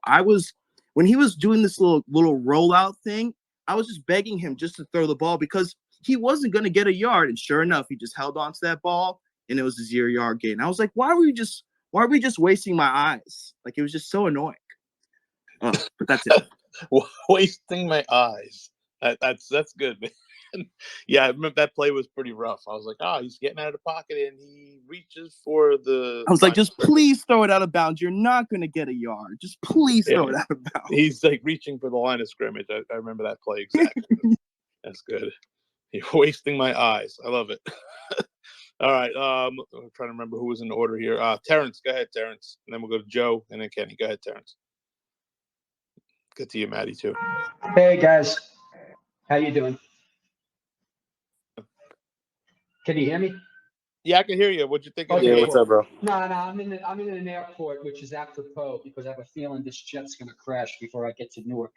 But anyway, sorry, but I'm not going to focus too much on the negatives and the ranting, but I just want to say to you guys that, you've been preparing for the last couple of months and here's your reward, because to me, Monday morning, it's going to be lit with you guys because there's a lot of people who still are going to need to get some stuff off their chest on Monday mornings, and this is a perfect venue for it, and so, I'm upset like everybody. I actually want the punter gone myself. The only thing as I hesitate to say that is because there's a chance that he also does the kickoffs. So but to me, Salah has to send a message to this team that nobody is safe. And we can't have a guy in a critical situation with the 20-yard punts. He was doing it all last year. This is what losing teams do. They drop the ball on a gimme touchdown on 4th and goal. They get a first down and then they fumble it. These are, Tyler Conklin, yeah, we have some young rookies like, Brees Hall, he had that fumble, welcome to the NFL, rookie. But, I just hope that he gets better. He gets better at, at protecting the ball. But to me, it's almost like that guy I saw in a video, like he was chugging a beer with some of the old timers, some of the veterans, and basically he got like a quarter way and he couldn't do it anymore. He just stopped. Like that guy, I think it's Justin or something. But anyway, but that's what the Jets were. They played against a great team who had a little bit of an off year last year due to injuries. That's where I agree with Big T Rock. I think as this season goes on, we're going to realize that it's we just played a really good team, a playoff team, and basically we just made too many errors of our own. We missed a field goal, we missed an extra point. We were in their territory often, we just didn't convert. I don't know if it's youth. I don't know if it's the rigidity of LaFleur, because I don't know. It's evident to everybody that this kid, Garrett Wilson, is a difference maker. He was there opportunistically to pick up that fumble. Otherwise, who knows what would have happened if he didn't pick it up. Maybe they would have ran it back for 6, or at least it would have been a turnover, even, but to me, that guy's got to play more on the field. And I don't want to hear from Salah or LaFleur that, oh, he's still learning how to play all 3 positions or whatever like that. It's clear that we need the playmakers on the field, not playing whatever 6 or 8 snaps during the game and some chess piece as it was given. Like these guys, whoever can change the outcome of a game have to be on the field as often as possible. But my words of encouragement to everybody right now, because again, I'm very upset about how this played out. I'm pissed off. I have doubts about this coaching staff, and the only way that those doubts are going to be alleviated is if this team starts winning and Salah starts making some good decisions and his coordinators do. The safeties suck. They were the reason why they got 2 of those touchdowns. I don't know, like Whitehead just let that guy go by him as if he thought the goalpost or something was gonna, cover after we let him go. And then that bomb to Bateman, which, by the way, having Lamar and Bateman on a fantasy team, okay, good. I got like 20 points out of that, but I was pissed for about 25 seconds watching that until I realized, oh, I'm gonna win now. But anyway, but the truth is, to me, it's about execution. I think if we played these guys again 6-7 weeks from now, I think the outcome would have been a lot closer. And that's the only thing I can say encouraging. I agree about the 2020 draft, but you know what? That was 2 years ago. There's nothing we can do about it. I don't want to dwell on it. I mean, yeah, let's acknowledge it when but I also think the guys that we drafted this year all made contributions to this team yesterday. We saw it. So that's good. They're young and they're raw and they're going to make mistakes, but it's something to look forward to. It's just that I do not want to go through another 4 or 5 win team and basically saying, oh, that second year jump for all these guys is going to make the difference. None of us want that. So I'm hoping that, the execution gets better. The people who can make the plays, if Michael Carter needs to get 75% of the snaps because he's more effective than Breece Hall is right now, then let's do that until Breece Hall can prove that he's the bell cow that we envisioned when we draft him, or whatever it is. Don't start rotating these guys. Just put out the people that can make the plays and play them often. If that means Garrett Wilson basically plays above Corey Davis because Corey Davis can't catch a ball at a critical juncture, then that's what we do. Then when they're in 12 formation, it's Moore and it's Wilson then. Let's just get the guys that can make the plays and basically scare this defense so it opens up things for everybody else. That's basically how I feel. I'm still pissed off. I don't like Salah's reaction about Zerline. He's a veteran, because it seemed like he was pissing on the rookies at the press conference and giving the veterans a pass. It was Tomlinson and Fant that basically didn't man up today. Max Mitchell did the best he could, and I think he played pretty well. I'm not, I was only watching it on Discord, so I only saw some replays. You guys were there, but to me, the only encouraging thing is that it seems like the rookies made contributions, and I hope later on this year they start doing some damage, as well as the people that we got last year. But it's a disappointment. But I actually think if they can, whether it's Zach coming back or just some more discipline and realizing this is what it takes to beat a quality opponent like the Ravens, that these guys start maturing really fast. Don't run into the freaking tunnel when you drop a ball. Just get off the field, basically say you're going to do better next time instead of making some dramatic exit. Forget about it. Let's just, just hope these guys, execute better the next couple of weeks, because it's not going to be easy, these first 7 games. And that's it. I'll mute for a second to let you talk, you guys, the hosts, and just for any rebuttals that are going on. And then I'm taking a flight, and I hope it lands a lot better than the Jets did yesterday. Well, safe travels to you, Terrence. Thanks for your take. I appreciate having the music in the background. I was a little loungy, actually, feeling. So, I skipped them a few times. So, Joe and Clark, go ahead, buddy. Yeah, what's up, man? Thanks. Real quick, and I respect Terrence. So we differ on a lot of things, but I respect his opinion. And I have no issue with that. We just think, just like with Petey Pablo. I love Petey Pablo, but we think differently.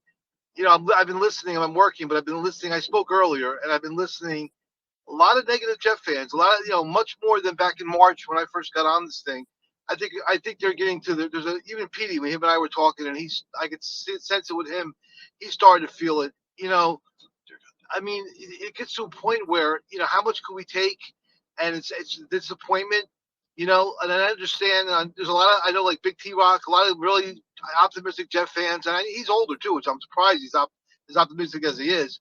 But I mean, it's just you're listening to a lot of guys. A lot of guys in here are really starting, even young guys, which is rare because a lot, most of them are using positive. But they're starting to feel it. They're starting to, say, Jesus, when is this going to end? And I feel, and I want to pose a question to you guys. I really think the only way this changes, I'll go back to 1996 as a fan. I know a lot of you guys probably weren't born, but going through the Rich Kotite 1-15 season after the year before they were 3-13. I think even at the time, Leon Hess was the owner. He's old then. He was in his 80s at the time. I think he realized, look, I'm gonna die soon. I want to see something before I die. And the only way to fix it was bringing in Bill Parcells. And they brought in Bill Parcells, and yeah, he turned it around. He didn't stay that long, but he turned it around the day he walked in that door. And I personally feel that the only way this is going to turn around. Look, Salah's not the answer. I mean, you guys could say whatever you want. He's not the answer. He won't be here in 3 years, guys. Like I said, I bet every old penny I own that he won't be here in 3 years. So I mean, that being said, if I'm Woody Johnson, if this goes bad this year, and we're talking like 3-14, 4-13 type of season, I call up Sean Payton. Let me ask you something. If Sean Payton says, I got to run everything, VP of base football operations, sayonara, Joe Douglas, I would do it. I was as good as Joe Douglas has been, and he has been good. If it makes me get Sean Payton as my head coach, a competent head coach, knows how to win, knows how to run a team, I'll take that chance and say, you know what, Joe Douglas, sorry, but thanks anyway. I got Sean Payton now. He's going to run everything. I give him a blank check. Give him what he wants. $10 million a year, $15 million a year, whatever it takes. Woody's 77 years old. He's not getting any younger. He wants to win before he dies. So, I mean, I think that's the only way, guys, this is going to change. Right now, you don't have adults running this thing. The adults aren't running the team right now. Come on. I mean, it's a joke what we have at the top of this organization. I mean, Joe Douglas is a competent GM, absolutely, so far what he's done. But I'm talking about the head coaching and everything else. They need to bring in a guy like that. That's the only way he's going to turn around. Or it's going to be 13 years this year, no playoffs, 14 years, 15 years, and to the point where we're going to be like just another, we're going to slip into the abyss. I mean, like I can't take it, man. I mean, like it's not going to change because you guys want it to change and think, okay, well, next week, maybe we could be Cleveland. Robert Saleh, we got to give him another year. He's not a head coach, but he's no clue what he's doing. He doesn't. Please, he's too nice. Nice guys don't make good coaches. I know people have been there. I know someone very close that you guys know in the media it was at every practice, everything else. He's like, he runs the softest practice he says I've seen in the 35 years I've been covering the Jets. And this is a big time guy who covers the Jets. He said by far, Adam Gase ran a much harder practice than he did. So I mean, this guy is not the answer. I'm telling you right now. You guys could go on, Big T Rock, all you guys could crucify me. I'm telling you, I'm right. I'm not trying to be a jerk, but he's not going to be here in a couple of years, guy. He'll be gone. I mean, I don't know who at the time. I don't know if Douglas will still be here, but that's the only chance we have, man. Bringing in a guy like a Sean Payton. Who else? There's no one else out there, man. Bill Belichick is going to be 70-something years old. He's retired. He's with New England anyway. Who give me the guy that we could turn this around? That's the only way we're going to be able to fix this thing, man. It's just it's just one bad coach after another. Glaze, Bowles. I mean, they're just terrible. I mean, Saleh is probably a nice guy. I'm sure he is a nice guy, but he's not a head coach. I mean, you watched yesterday, just the game planning and everything else. I mean, the adjustments in the second half, how Baltimore was able to take advantage of us. I mean, I think we have talent on this team. I really do. I think we have good defensive pieces and even offensive pieces. But it's wrong, man. This has to be purged totally, in my opinion, and start over. And you have to have the right people running this thing. That's the only way it's going to change, guys. Or we're going to be talking about this next year in September when we pick second in the draft. I mean, aren't you guys sick of this, man? I mean, even you young guys. I mean, aren't you jealous when you see these other teams that are successful and have real players on offense? Guys getting 200 yards receiving, guys throwing over 400 yards. Just making plays all over the field. Don't you want that too? I mean, I just turned 49 yesterday, man. I don't think I'm going to live long enough to see my team win ever. I mean, I don't see it changing.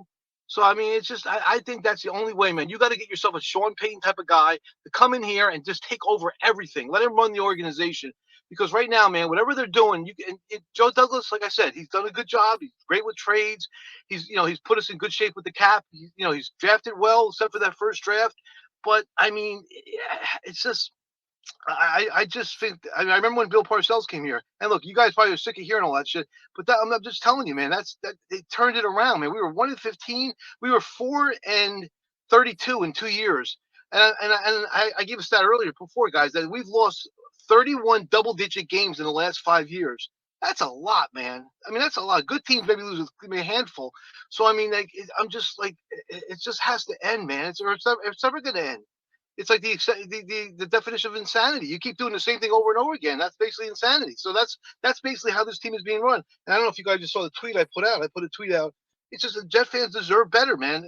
We've been sold a bill of goods through this franchise for years, and nothing changes, man. And I think we're all too smart. You got a lot of smart guys in here, man. All right, Joe. That's all I've got to say, man. You know what doesn't change with the Jet fans is that we want to kick guys to the curb after their second year, and that's why we keep rotating these doors and spinning the wheels over the same thing over and over again. Salah's not the guy, bro. Justin, you're a smart guy. I'm saying okay, but you're saying get rid of Joe Douglas. What has he done wrong that you should? No. Only if I bring in a Sean. Only because Sean Payton's going to want to run it. I'm only saying that because Sean Payton. I wouldn't do that if Sean Payton would say I just want to be the coach. No, but he's going to want to take over. He's going to want to have total control.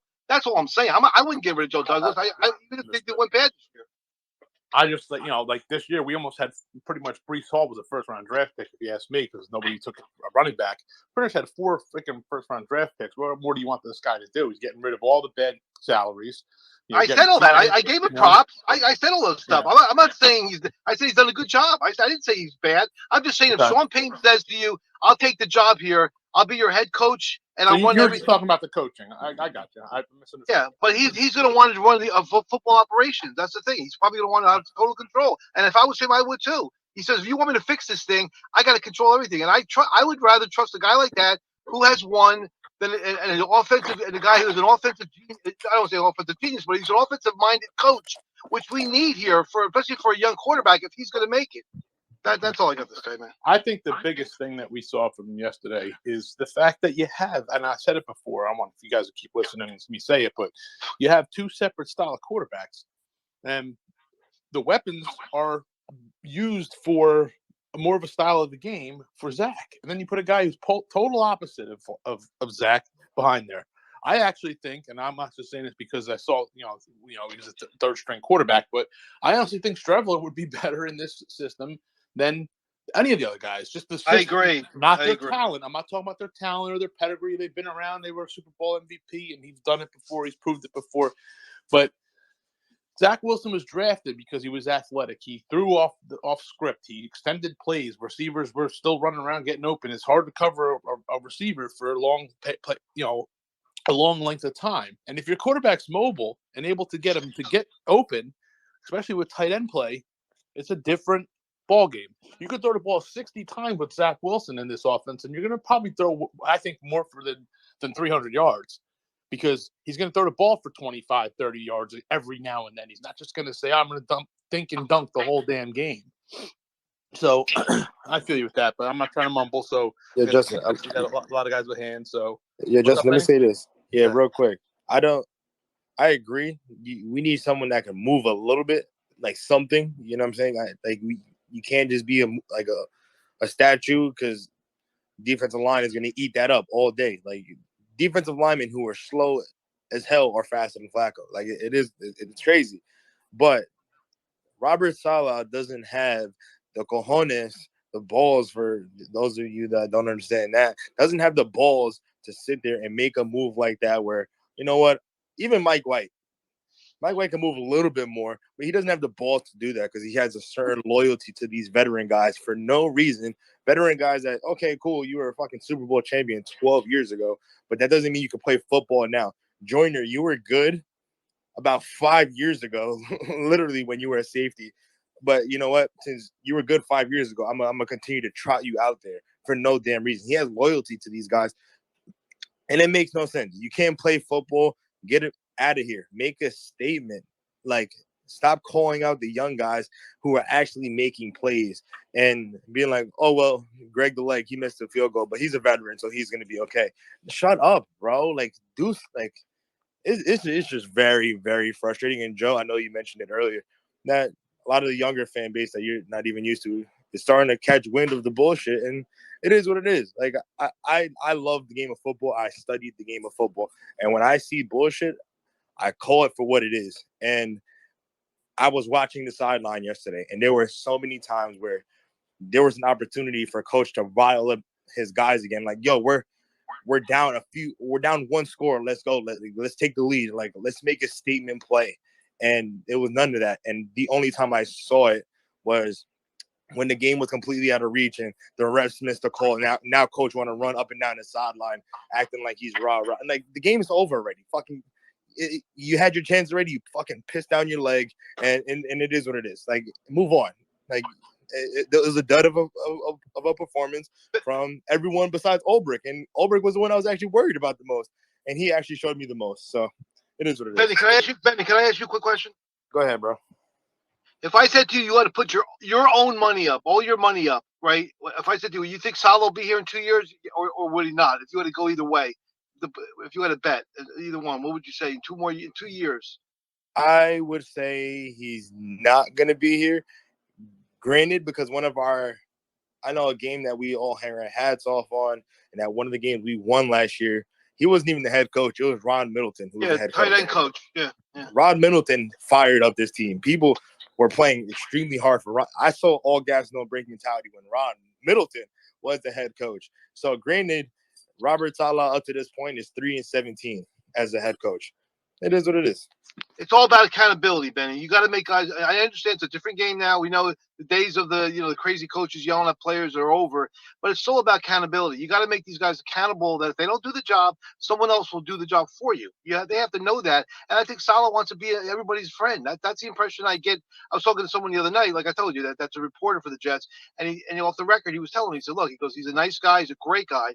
He says, but he's I think he's soft. He said, as far as the way he runs his practices, and you see him with the players, he's not. Sometimes you got to get in their face, man. You got to make these guys realize, look, your job's not secure. If you don't, if you don't punt well, you're not going to have the job anymore. Maybe it'll make them play better. They have to realize they can't go out there and just do shit and expect to keep their job. And that's something about Salah. I don't know if he gets it. I don't know. Yeah, I feel you, Joe. I'm gonna try to get to some of these hands, guys. Kenny, what's up, Kenny? Anthony, you probably made it in. I see you there, buddy. Kenny, what's going on, man? Good morning. Yeah, what's going on, guys? Listen, a couple of points here, and I stated last night that we're giving the defense too much credit. Everybody keeps saying that they're on the field long. The Jets had the ball for 32 minutes, so the defense was on the field for 27 minutes. So I don't want to hear about the defense was worn out. All right, second half they shit the bed, plain and simple. And regarding the coach, you know what this coach is like? This coach is like, he's happy when we're only down by one score. He feels that's a victory. That's how he coached the game yesterday. He was like, oh, okay, we're only down by 10. Oh, we're only down by 7. Oh, this is going smooth. That's the kind of mentality I get from him. It's like when Alabama plays a Division III team, so a Division III team gets money, and the Division III team is happy that they're only down by 28 midway through the second quarter. That's what I get from Salah. He just basically, he feels that victories are because he's in the game. So, like I said, if I had to bet my money in 2 years, he's not going to be here. And regarding Corey Davis, the guy has made one play since becoming a Jet against the Titans when Zach rolled out and got lucky by just heaving one downfield. That's the only play he's made for the Jets. I don't want him starting no more. You drafted Garrett Wilson high. He's got to start with Elijah Moore. You got to start getting playmakers in here to play the whole game. If Corey Davis don't like it, cut him. Cut him. Plain and simple. The guy is not a number one wideout. He wouldn't start for most teams in the NFL right now. He's not a wideout. He doesn't bring any offensive threat. There's not one defensive coordinator putting a game plan together to stop Corey Davis.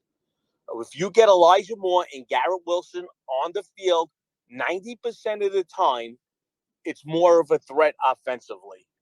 But by having Davis out there, it's a complete joke. And regarding the secondary, yeah, Bryce Hall, yeah, it was a great throw, great play.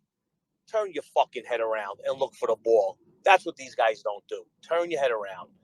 And like the only prop I'll give on defense is the Sauce, because he looks like a ball player. He actually played the part as a number one pick.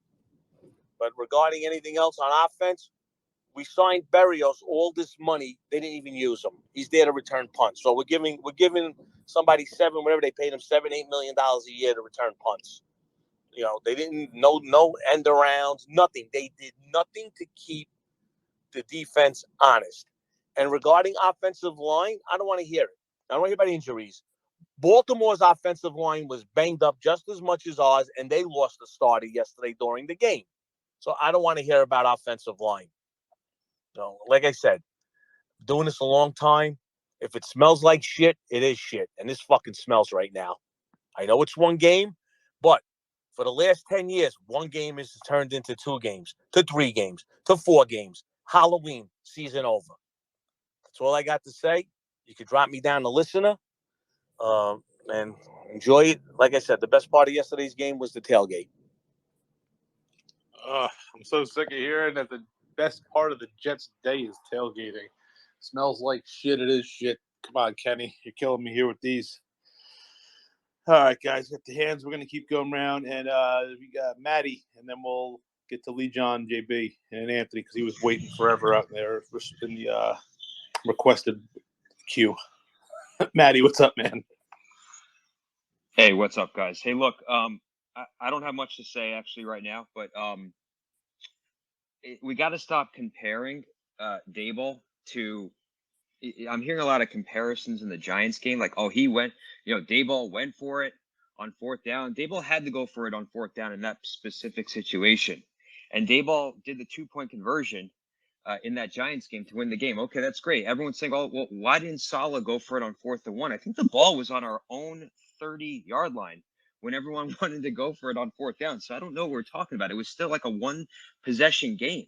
So how are we going to go for it? I mean, I know you want to show confidence in the team, but I'm not sure what you guys are talking about with wanting to go for it when it's a 1-possession game on our own 30-yard line. So it's a little odd to me. You know, I think I know everyone's mad at Saleh. We still got to give him some time. It was a wet game. It was a sloppy game. It was going to come down to 3 or 4 plays. But, I don't know. That's really all I got. I was actually going to say a few other things, but I forgot. Sorry. Sorry about that.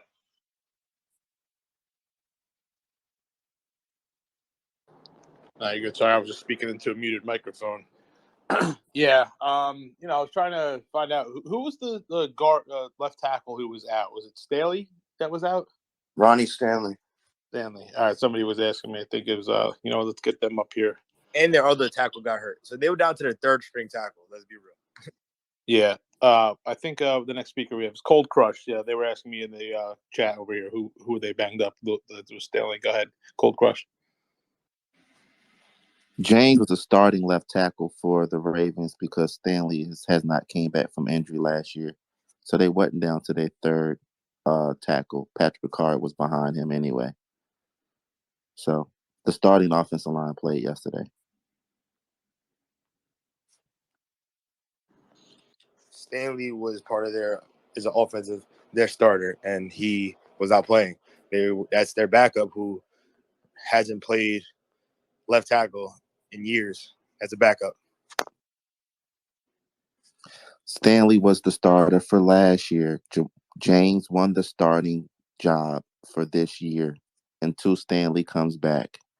He just was put on PUP, so you can't say he's the backup. If he won the starting role, he won the starting role. He didn't win if Stanley was healthy, he would have been playing. So that's not a starter. Just because he started. If we was playing horseshoes, If we He was started playing one horseshoes, game. some of you Jet fans think the game would have been closer if fucking your starting quarterback. This not horseshoes, my Okay, guy. so It's if that's the case, then Joe Flacco is a starting court. No, he's not a fucking starter. He's a backup that played because the starter was hurt. Stanley is the starting left tackle. Like, it is what it is. If Stanley had been practicing, whatever, he would have been starting. He didn't win a if Stanley competition. would have been playing, then you probably wouldn't have scored no points on the board. We can do all the what ifs, ands, horseshoes, and all that shit if you want to go there. Okay, so Stanley was the reason. Their left tackle was the reason our offense couldn't move. Yeah, makes sense. Great, cool. We can move on. Let's go to Lee John. You've been waiting a while. Are you guys like fine listening to people say how like there's silver linings to Flacco's game? Because you know what? Any fucking quarterback in the NFL, I would take over this motherfucker. You need to move. A backup quarterback should not be a statue. Your backup quarterback should be fucking playground scrambled eggs on fucking 2 because we lost our starter. And most teams that lose their starter, they pack it up. The season's over. If Aaron Rodgers is gone, the Packers pack it up. They're done. If, just like you saw last night, Dak Prescott, you could pack it up for the Cowboys. You could pack it up for the Ravens almost pretty much. If you lose Lamar, you saw that last year. You could pack it up for any team that has a good QB. If you know that your quarterback is hurt for at least 5 weeks, you need to make a move, or you need to start a guy that can run around. You cannot start a guy that can't run a 5-second 40-yard dash. There was a play. It was like 2nd and 15, and Flacco actually had the edge. He was about to bootleg defensive end was, but he had him beat, but he's so goddamn slow that we lost a yard. And it was like 3rd and 16. And we were laughing because it's like anybody but this motherfucker. Anybody but Flacco. And it's not this year. It's not last year. The Ravens were like 3-5 when he took over. It took Lamar Jackson basically having to go undefeated just to make the playoffs like 4 years ago when they dumped him. And they're laughing at us. We're a laughing stock. The Ravens get to play Joe Flacco 4 years after they benched his ass because he was done in the league. It's absurd. The only team that should have ever had Flacco as a starting quarterback is the Ravens just because he won the Super Bowl. And the fact that they dumped him and we have him 4 years later thinking that he's anything like a fucking NFL quarterback pisses me off. We spend money. We go to these games. We spend it's like $1,300 for season tickets for my seats. I go to these games, and you know what pisses me off? We're talking about how the stadium was, we had the aura, we were singing the national anthem. I thought it was dead the whole time. I thought people were whispering the national anthem. I go into the game, half the freaking jerseys are purple. Who is buying who? I want to know which one of you motherfuckers is buying season tickets and not going to the first game. Who's giving their tickets away to a Ravens fan, letting us fucking basically play in a neutral field? It's 3rd down. I'm trying to bang on the rail. I'm trying to get, the freaking crowd going. I'm trying to get somebody standing up out of their seat. Nobody stands. Nobody cheers on 3rd down. I don't understand. The crowd creates defensive pressure more than you think. They do. And the only way to counteract the defensive pressure is to throw screen passes. The Ravens didn't have to throw a screen pass all day. And my last point, if you take Lamar Jackson, we lost by 21 points. If you switch quarterbacks, who wins the game? That's the whole point. We need a fucking quarterback. My whole life, your whole lives, everybody in this chat, hungry for a quarterback, watching Josh Allen throw the ball with ease, getting smoked, standing back up, not injured. My quarterback can't even fucking make a jump cut. I got, who's the other quarterback? Tom Brady for my whole life. I watched him last night. He's 46 years old. No problem, with ease. And you know what? Not for nothing. You know why our defense sucks? You know why we let up points? Because we can't score points. It gets to a point where if you can't score and your offense is just that slow and sluggish, you're going to have to let up points. You're going to have shitty plays happen. We're all ragging on the punt there, but look, it was rainy. You got to move the ball at least to midfield. You can't have the punter continuing to punt inside his own 30. It's enough is enough. We know these things were going to happen. We knew, and people were trying to convince themselves that Joe Flacco was the answer. What if we go 4-0? I'm keeping Flacco. This is exactly what was going to happen. Everybody knew this was going to happen, except the people that want to pretend like everything's all fucking, roses and the freaking rainbows and sunshine. This is what happens when you don't have a quarterback. I don't even want to fucking see Zach Wilson play because I saw him play last year, and there's no way in hell he'll ever be as good as the top 10 quarterbacks in the league. Look at Justin Herbert. Look at Josh Allen. Look at Mahomes. We need to take all the fucking assets that we have, everything we have. Hopefully we suck this year. I want a shitty pick. I want to finally go get a quarterback. Maybe Dak Prescott, doesn't work out with the Cowboys. Maybe Lamar Jackson, the contract doesn't work out. We need somebody that's good already because we can't develop a quarterback. And we can't roll out Flacco ever again. It can never happen again. We will lose fans. We will lose people in the seats. And look, all we've been saying, all Joe Douglas says, let's play meaningful games in December. We're not even going to be playing meaningful games in October if we roll this motherfucker out 3 more games. I'm sorry. This is absurd. It's absurd. And the people that would laugh about trading for Jimmy Garoppolo, like something better than other people, like, here's the deal. Nobody knows shit. We need a quarterback that can throw the fucking football. Enough is enough. I don't care about Corey Davis dropping 1 pass. It doesn't matter. Joe Flacco couldn't move. If you can't move, you can't play the position. End of story. Can I say one thing real quick? Yeah, good. Yeah, Lee. Listen, I get it, but the one thing I really disagree with you is to like minimize Zach and what he can do for this team. We don't know yet. To say that we need to go out and get a quarterback, I disagree with because again, we don't know. And that's what happens. It goes silence because this is the fucking honest truth. How many quarterbacks have we rolled out? We rolled out a 35-year-old Brian Fitzpatrick for crying out loud, and then we paid him. Now we're rolling out Joe Flacco. We're going to pretend. That's Mike McCagnon, bro. But like, but if you this think guy Lee, is even a can he even number hear me? 3 quarterback on a roster right now? Lee, I don't think you can hear us. Come on. Trevler is obviously better than him. Yeah, I don't. Go ahead, Abby. Yeah, Lee. I don't know if he can hear me, but yeah, I mean, he's going back to like different, different times with different regimes and shit. And again, realistically, I brought it up. I mean, that team wasn't built for Fitzpatrick. He was brought in as the backup. That team was going to be built for Geno, and obviously he got his jaw broke, and it went to Fitzpatrick. So, I mean, and to talk about like, I know recent memory, it's been bad with quarterbacks. They tried to turn Sanchez into this, Patrick Mahomes type style guy, gunslinger, which we knew he was not. Geno Smith clearly wasn't the right pick, but that was John Izek because he didn't like Rex Ryan nor Sanchez, so he drafted his guy. And then we went to Sam Darnold, which was, Mike McCagnon and Todd Bowles was on the fucking hot seat. And that was Christopher Johnson had that shit in all disarray. So, I mean, to say that, and I get it, we've been trying to find, the guy, but we don't know Zach. We just don't know. We've seen the upside in the Titans game, the Bucks game. We've seen it that he could play well. Obviously, we've seen his bad plays, the New England game last year, the preseason game. And I just, I don't really want to hear any more of that and put blame on the kid for making a football play.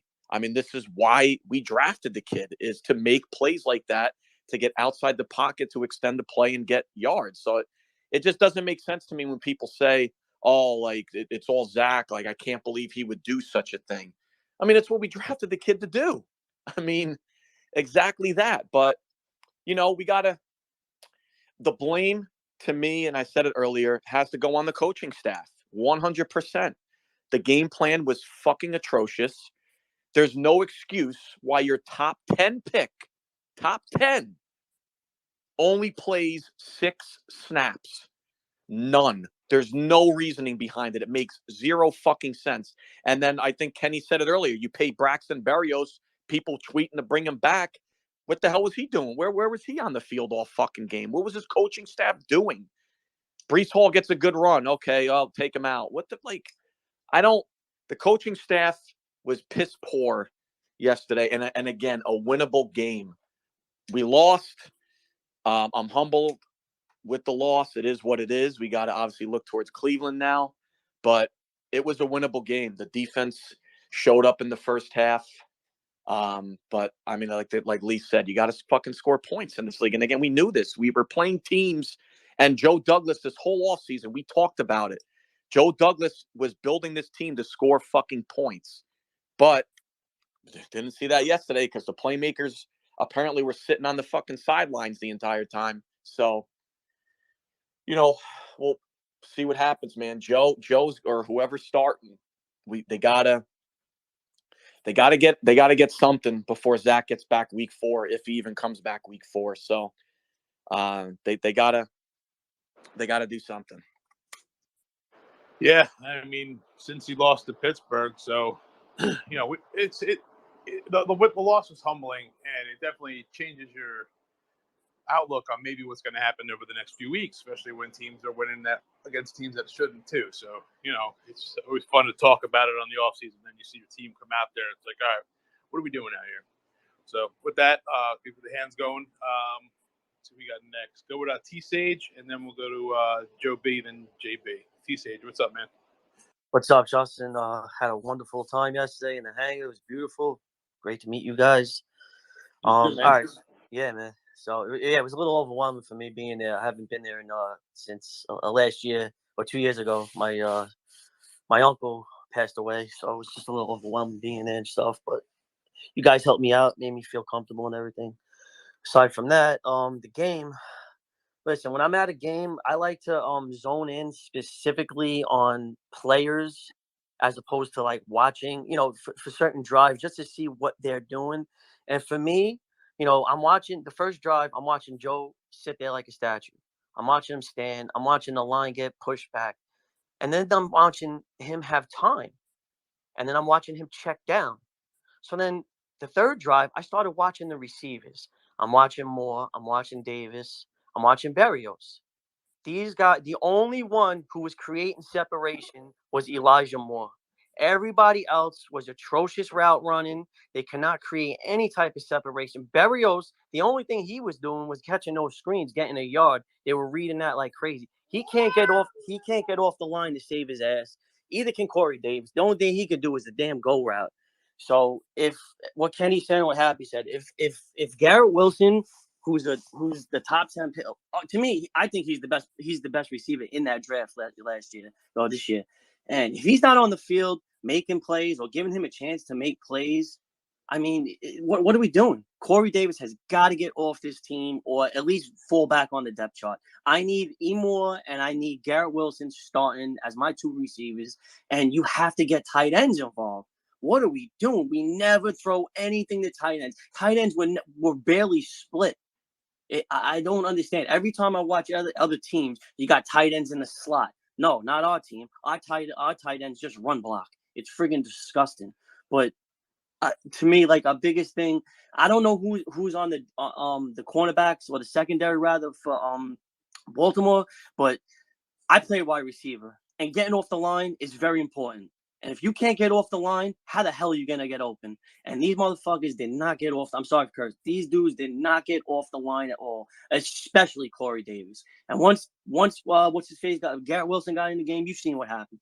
It's just ridiculous. I need guys. How can you not get open if you're 7-8 yards off the ball? What are we doing? Come on, use your skills. You've been playing wide receiver for 20 years of your life, practically. Get off the ball. Get separation. And I think it will be better when Zach is quarterback. Hopefully, like Happy said, he'll extend plays so guys will break off routes. But I don't want that to happen. I want a guy to run his fucking route and get open and catch the ball. It's enough is enough. I hate all wide receivers. We haven't had good wide receivers almost my whole friggin' life. I've been waiting for another Keyshawn Johnson. I've been waiting for a Julio Jones. Can we get a number 1? Maybe we have him. He's got to get on the damn field. Salah, put him on the field. That's it. I'm done. Yeah. The season we had with Brandon Marshall was the last time I seen a receiver be dominant in the game, or on our team being a dominant force to be game plan for. So I'm looking forward to that, and I think Garrett has that talent. I mean, Elijah was getting open, and we know that he's got those great capabilities of getting open. We got to get him the ball. We get these guys the ball, and they're 2 yards 3 yards. We got to get them on the 6-yard routes. Get them a little bit, a little bit farther out there. I don't know. It wasn't definitely a game plan yesterday that just looked so vanilla. It just reminded me of the old Pennington days, but the special teams wasn't there to put us in good field position. So we're thinking, don't be okay because we're already in field position to kick field goal. Yesterday, there was none of that. It was just 3 facets of the game. And only, the defense showed up in the first half or, the first half and the beginning of the third quarter. And then it was just, okay, the wind got sucked right out of the defense as well with, the 2 Duvernay passes and the Bateman catch. It was just, it was done at that point. But, all right, Anthony, Statue of Liberty changes his emoji that, his little Abby there to Statue of Liberty with Joe Flacco's face on it. So. It's the Flacco of Liberty now. Oh my God, this guy. Hey, listen, you did a great job with the tailgate, man. I want to thank you, and my family thanks you. We had a really good time. So, Hey, Justin, can I ask one lighthearted question here really quick? Because I know some of the guys were here. How drunk was I yesterday? You weren't drunk at all. On a 1 to 10, you were about a 50. He bursted into the hangar. Yo, Going, I'm gonna put it. Yeah, I'll put it this way, Happy. If I didn't know you and you approached me the way you did, I would have smacked the shit out of you. Why? Yeah, because I don't like when people are rough, but you like hugged me and I don't like that at first. You know what I mean? Like, so I don't like touchy feely like that when people are drunk, but because I like you, I'm just saying, like, that's how I am. have a lot of bro moments, Petey. Yeah, no, I'm not bro. I'm just saying. I should have forewarned you. When I drink, there's a lot of bro moments. I've seen you. I've hung out with you. So you asked for the opinion. I'm telling you, it's all good. But trying to keep it lighthearted. I think you were over a 10, bro. Yeah, he was extra happy. Yeah, honestly, it was probably the best. It was probably the best thing for you. Yeah, your liver was more. You don't remember the fucking game, hair, bro. That's how. No, I do remember the game. No, listen, the craziest thing is I you weren't drunk enough. I do remember the game. Then you were a 9. All right, let's give the hands up there. Happiest Jets fan. All right, let's go with JB. Then we'll get over to Maurice. Yeah, guys, I'm just going back to what Benny was talking about there, the coaching. If we lose Saleh in a few years, which way he's going is probably going to happen, I think the Jets need a coach like Mike Singletary. If you guys remember when he was a 49ers coach, he turned them around and got shit on because he benched Vernon Davis, and then eventually Harbaugh come in and took what he built and took them to the Super Bowl, and then they faded. I think the Jets need a coach like that that's going to not take any shit and hold people accountable. What do you guys think?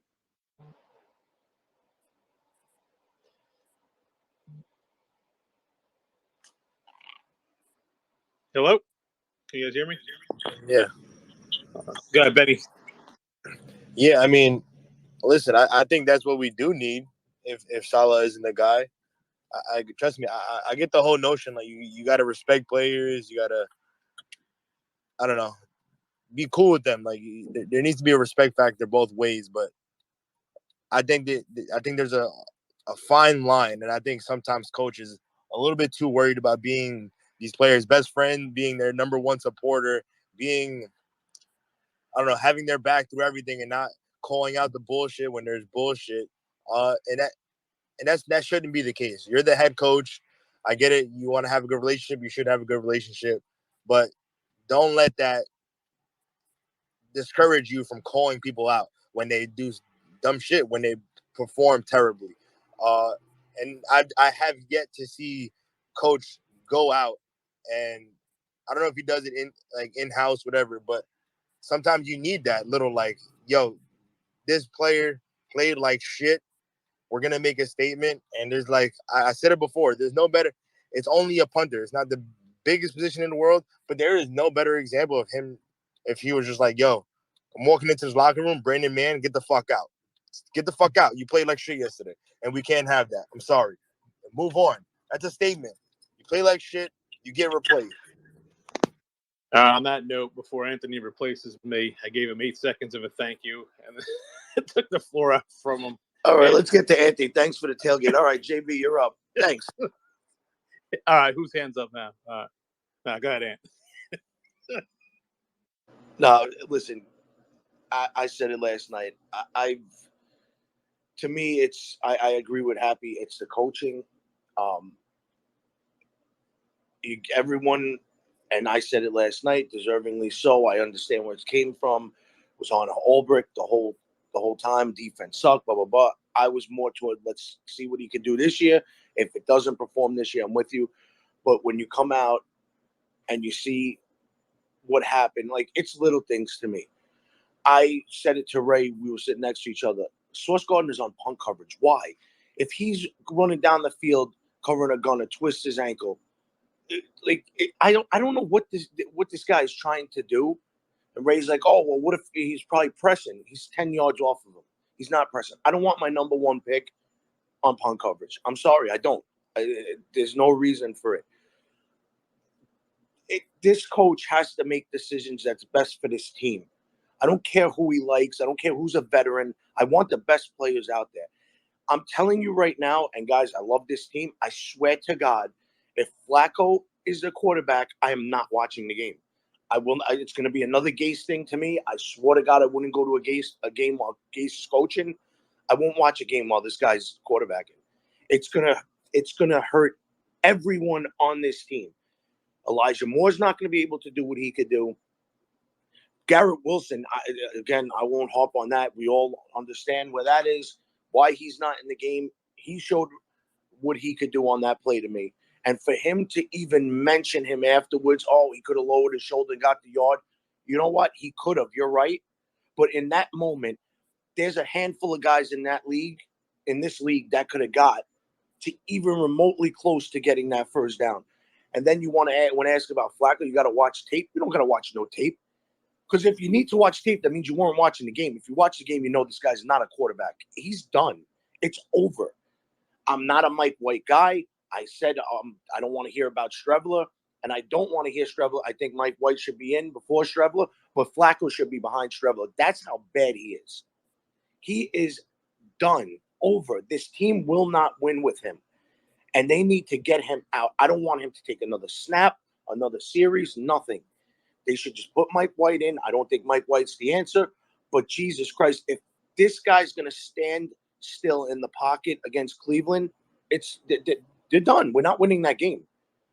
You could have all the weapons in the world you want with him there. The defense is just going to attack him because they know he can't move, and it's over. Salah's got to do something. I don't know if LaFleur felt that he can't do nothing with Flacco and he's not calling plays. I mean, you see glimpses once in a while. Okay, he can make a throw. I don't give a shit.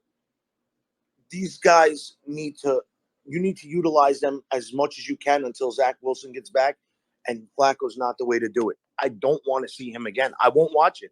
I swear to God, I will not watch it. I'm not going to get heartbroken over and over every week watching this guy. Everyone wanted him. They were making excuses, rain, this, that. Well, like Justin said, it was raining the same way for the other side. And I seen Lamar Jackson making throws and utilizing weapons that aren't even close to what we have. So I don't want to hear no excuses from no one. This coach needs to start making decisions, stop being friends. I don't give a fuck if he's friends with the players. I want wins. I'd rather him be an asshole and we're winning.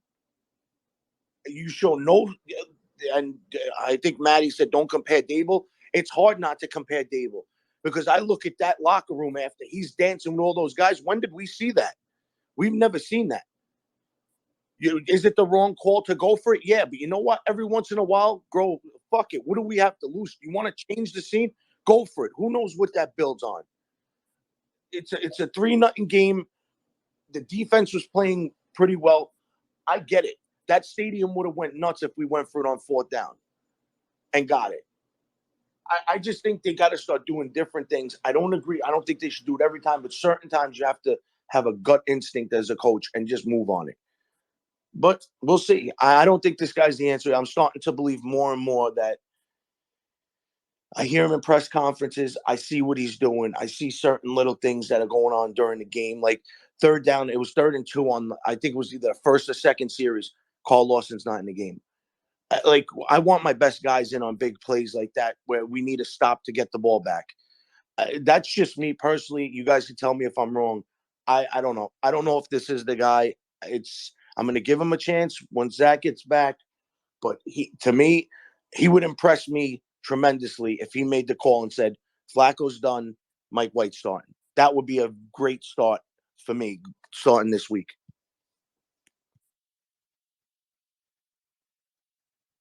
And thank you for your time, Justin. I appreciate it. I know it was rough to get me up. I know. I'm surprised. You know, he must have stayed up all night. I was shocked. And guys, listen, if anyone wants a cornhole set, chairs, Get you out know, of here. having a fire Get off sale, my $1.50 each. This guy better come back brand new like I had it. All right, guys, get some hands. Let's go to Cold Crush. Go ahead.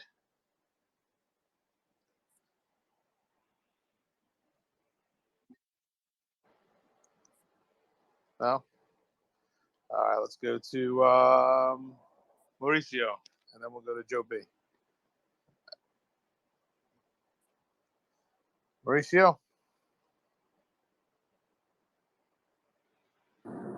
I hear you, Justin. So probably just people not near their phone. Yeah. Joe B, go ahead. All right, I'm not gonna leave you hanging there. I want to piggyback a little bit on what Anthony's been saying, because how many times have we heard every time there's a new coach that the culture needs to change, and you know, after a year that the culture's changed. I don't think the culture's changed. I think this is unfortunate to say. I think Zach Wilson compensates for what Saleh and the coaching staff lacks, and I'll before I get to that point, I want to point out, what did Rex Ryan and Herm Edwards have that we haven't had in any of the other coaches since Parcells? Does anyone know? It was that fire to win. They did not accept losing. And I think the culture in the Jets that has really set in over the past decade is, well, it's okay to lose. You know, you heard that yesterday from Saleh. I don't know whether Connor Hughes was making it up or he actually said, I didn't watch the press conference. It was like moral victories. There is maybe 1 out of 1,000 times that you can take a moral victory in the NFL. There are no moral victories. Everyone remembers Herm yelling, you play to win the game. Everyone remembers Rex coming to his initial press conference and saying, we're going to build a bully.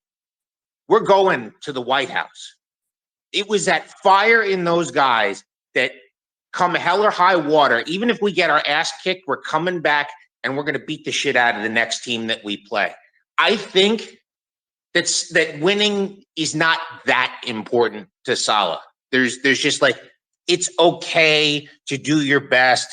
We'll try again. That kind of like soft, half-assed approach to winning. It's like, you want that guy who literally like, who was it? Was it Lombardi or someone said every time you die, you lose a little bit of your body, maybe not all of you, but your liver. It's like, I want that guy. I think we're missing that guy on this team. I think Zach has it, but you could see it with Joe Flacco yesterday. That look of just, I'm just here to play. And after he threw that garbage time touchdown, he just walked off the field like a dead old man.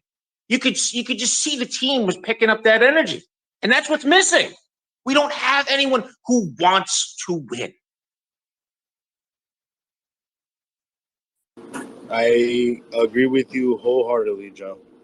That fire of, we need to be playing meaningful games in December, or like that winning mentality that I even asked Conk about. I asked him straight up. I was like, is that same mandate, that same fire, is that spread across the whole roster? And I asked him that for a legitimate reason, because I wanted to know. And from what I saw yesterday, that urge to win is not there. It's okay to lose by a touchdown. It's okay to be in it versus a good team at halftime. Wow, that's a fucking great. We did great this week. Like we're fucking killing it. No, fuck that. Give me some fucking wins. Stop being soft. Like let's go for the win. Like that fourth and like probably it was no joke. Probably 4th and maybe 6 inches. You're telling me you don't got the fucking cojones to fucking go for the for the first down there, you get that. The stadium gets a little bit more into it, and then we start driving. Like, oh my God, it's just time and time again. And I feel like no one's even mentioned the fact that when we were about to, it looked like we were going to score a touchdown, and we get the first down, and Conklin fumbles, and then I know now we got to fucking kick a field goal. Like, it's shit like that always happens. That there's a lack of attention to detail. There's a lack of fire to want to win across this whole organization, top down. It's fear. They're afraid to win. They're afraid to do the things that are required to win. It's like, it's okay to fuck up. It's okay, like, to make a mistake when you're trying to win. But these guys are afraid to win. Yeah, it's like, oh, you fucked up, but you know what? You did it. Like, I made the analogy earlier. It's like when you, for the people that didn't hear, it's when your kid fucking sucks at a sport and they come off the field and you're like, it's okay, Jimmy, you fucking tried your best. Here's a fucking trophy anyway, and then I'll buy you some ice cream. That's the fucking mentality we have here. As long as you're fucking trying, you're gonna get some ice cream at the end of the fucking game. Don't worry about it. No, fuck that. You lose, you fucking get the fuck out of here, bro. You're not sharing that winning mentality. Get the fuck out of here. And to that point, real quick, what does Belichick do? A guy makes a mistake. What does he do with him? Benches More him. than likely, he benches him. He doesn't get ice cream. No, that's Tomlin. He's Tomlin's benched AB. He's done it to guys. So you mean to tell me that you can't see that you have a quarterback that's inept? And like I said, he's an older guy. I give him credit. He's trying. Okay, fine. He physically can't play this game no more. He can't. And to continue to, and Joe, to your point, he brought up, Salah did say about a moral victory. And when that press conference got me more mad than the game did. Hearing him talk about Garrett Wilson, not, you know what, if you want to spread the blame, he said something about Breece Hall, he said something about Michael Carter, he said something about Garrett Wilson. But then when you bring up Flacco, you got to watch film. That's Gase talk. Oh, we gotta go back and see and watch the film. Oh, that every week I heard that from fucking Gase. Every single week I heard that. I don't need to hear this shit no more. I'd rather him go up there and say, we absolutely looked horrible. We embarrassed ourselves. It's 9/11. We came out. We did nothing. I'm sorry to the fan base. It was an embarrassment. I'd rather hear that. Don't insult us and say, oh, I got to watch the film on my quarterback, but you want to talk about everyone else? Nah, I'm sorry. That, to me, no way. Not happening. Yeah, Anthony, can I make a real quick point? So I agree with you. Mike White's not the guy, but he has a couple things that Flacco doesn't have.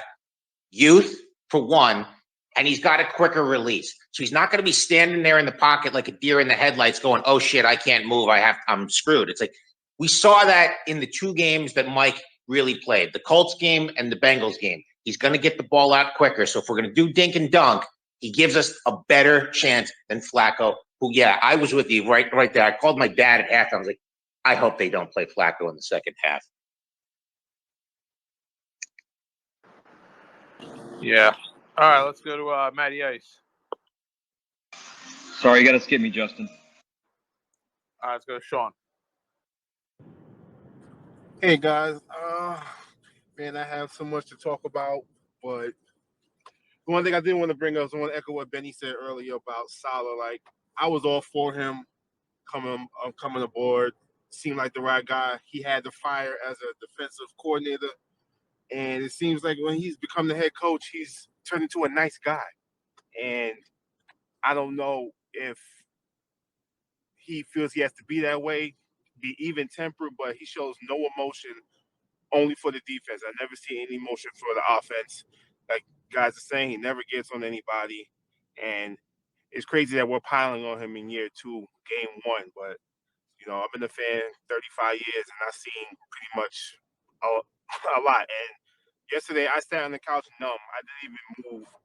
I just sat there numb because I knew what was coming. You can only hold Lamar Jackson down but for so long. And as usual, the dam broke. And then fumble happens, drop pass. It's just never ending. And we get on here and we bitch and we complain about the Jets and what they're not doing and how they look and they never do the right thing. Like Joe and Clark said, it's come to a point where we're just gonna get fed up because I'm not gonna waste my Sundays. I told myself I'm gonna give them till 4 weeks. I know Zach is out 4 weeks. I'll give him 6 weeks. But if I see the same shit I saw last year, I'm not wasting my Sundays for this year. Plain and simple. Thank you. I got that. Petey, go ahead. Yeah, I'm in a place where there's playing some music. But listen, my thing is everybody. I'll be the first to admit, and I'll open my show up tonight. But I didn't advocate for Mike White, but he has to play. Two, if you go for that play in the second quarter or whenever it was at the 29-yard line, that's insane. You cannot do it. You can't do that, especially with the track record of the Jets. Now, I could see Mahomes going for it for the Bills, but you cannot go for that play. And if they don't get it, that place, people would be fighting on 9/11 in that thing. So I'm not getting crazy over that, but I just think Salah's starting to fumble on all of his words now. And Petey, let me it's answer like a question to that. Go ahead. And I'll go one step further. I'll agree with you that you shouldn't go for it there, right? Correct. But let me ask you a question. When's the last time that you've seen them line up, try and get the defense to jump off sides, maybe get the first down on a penalty there? And I'm going to be a wise ass. They did it yesterday, approaching the 2-minute warning, and it takes nobody out. I'm being funny, bro. They don't do it. But do They're you not understand what I creative. mean, Petey? Yes. Like, do something different. You want to waste the time out there? Waste the time out there. Line up like you're going to, where they're saying, Jesus Christ, the stadium's fired up. It's just like, we don't get a first down, send the kicker out there. It's 4th and 1 on the 45 on the opposite side where you're going in. Let's just punt it. Well, you know what I mean? It's never like, let's line up, do a hard count, like an Aaron Rodgers. Like all these other guys do, where how many penalties does Aaron Rodgers get with them jumping off sides on a hard count? We don't do none of that shit. Nothing. I know. And my other point is, real quick, Sean, you said about, when Wilson comes back for two. So basically what you're telling me is, and I'm not quoting you on this, but that'll be Zach Wilson's 15th game in the NFL. So if he doesn't play well his first couple of games, you can't judge a guy on just 1 year. And I'm not saying you did. I'm just saying Wilson has to get 3 years. Now, guys, I don't want to start looking ahead. I'm optimistic. I think Salah will be back after this year, but he's going to be gone after next year if shit doesn't change. And I'm the believer of this whole rebuild, and this got to stop, because I was walking down the aisle after the game leaving, and bro, I said to myself, I don't know how much I told my friend Joe, I can't take this, bro. The freaking stairs, walking down 10 flight of stairs was pretty hard to get down yesterday, and I'm a pretty athletic guy, so it was tough yesterday. Hey, can I respond to Petey real quick? Yeah. Yeah, go ahead, Sean. Yeah, Petey. That was just me more talking out of frustration. I'll be honest. Of course, brother. I know. I'm behind Zach. I know Zach would have made a difference yesterday in how just the game overall looked, because the defense did their job in the first half. Flacco can't move. I was with you. I was saying put my Mike in the second quarter, because Sean, I know. Sean, I saw I'm what was telling coming. you. Sean, I saw what was coming. Sean, and let me just say something funny, because, bro, I was dancing at the tailgate. My feet were moving better than Flacco, and I'm fucking 9 years older than him. Yeah, no, but yeah, I like Zach. I like what he can bring. I think LaFleur has to be better at reading the game and knowing what to call in the first quarter versus what he's going to call in the third quarter. We're not putting Wilson in use. Yeah, Sean, my bad. What I want to see real quick, and I'm jump back in, like how Salah was pissed off at Wilson and LaFleur last year with that quarterback option, at least something like that now. Like, I want to see that. Me, I don't have an issue with him calling out Wilson or whatever. It's, let the rookie, get some tough love. And Garrett Wilson is going to be a beast in my eyes. So let him learn from that and move on from that. So, that's that old sensitive new fucking, new age of freaking, sensitivity in this world, which I can't stand. Let him have it. It's a rookie. He's a 10th pick. And then let him move on, and he'll grow from it. That kid is a fucking educated guy. He's fucking so nice. His energy is incredible. And for what he did on those cuts, that was incredible. I haven't seen a Jet juke somebody like that since Curtis Martin left that or LaDainian Tomlinson against the Bills when he cut that one time. My bad, Sean. Go ahead.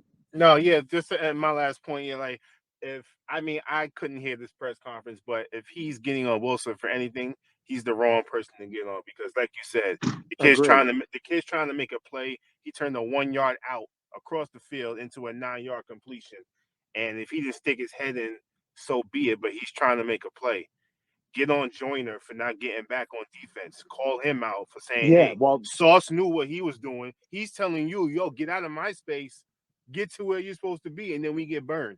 A rookie. And to me, at least even, talk to the ref and say you may give a bad spot or something on that Garrett Wilson play. Something. Right. Even Ant, you're right, Ant, do something different. I agree. Even though Salah doesn't challenge good, something. He's got to start I agree with that now. I'm starting to turn, guys. You got me. But I'm not. It's just, Petey, it's not even like rocket science. I know. That's what I'm It's just saying. like, okay, you got the stadium rocking. Listen, Garrett Wilson's all fired up. The guys are fired up.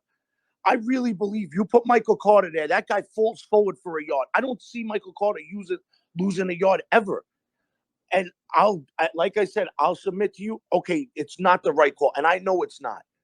But at least make the attempt like you're going to. You never know. They jump off sides. You get a free first down there. You keep a driver. It's just like, okay, no first down.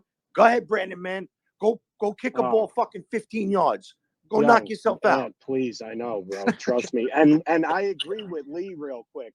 Bro, I was telling people on third down in the mezzanine when the hangar, get up, and nobody was getting up. So I agree with him. I don't think the place was as loud as it should have been because Jeff fans are so used to being fucking miserable. I feel like I saw more Justin Tucker jerseys than I saw Zach Wilson jerseys. Lee, I'm not going to agree with you on that point because I think the Jet fans showed up in the rain, but No, we kind of showed up, but you're basing that comparison off of the normal attendance of Jets fans, which for the last 2 years has been awful. It's been pathetic. There was a lot of purple jerseys there. Well, I saw ponchos, so fucking, and the Raven fans, I thought the Raven fans actually acted pretty cool, which I thought was going to get ugly during that, 14 unanswered points at the end. So, but I can't argue with it. Can't argue.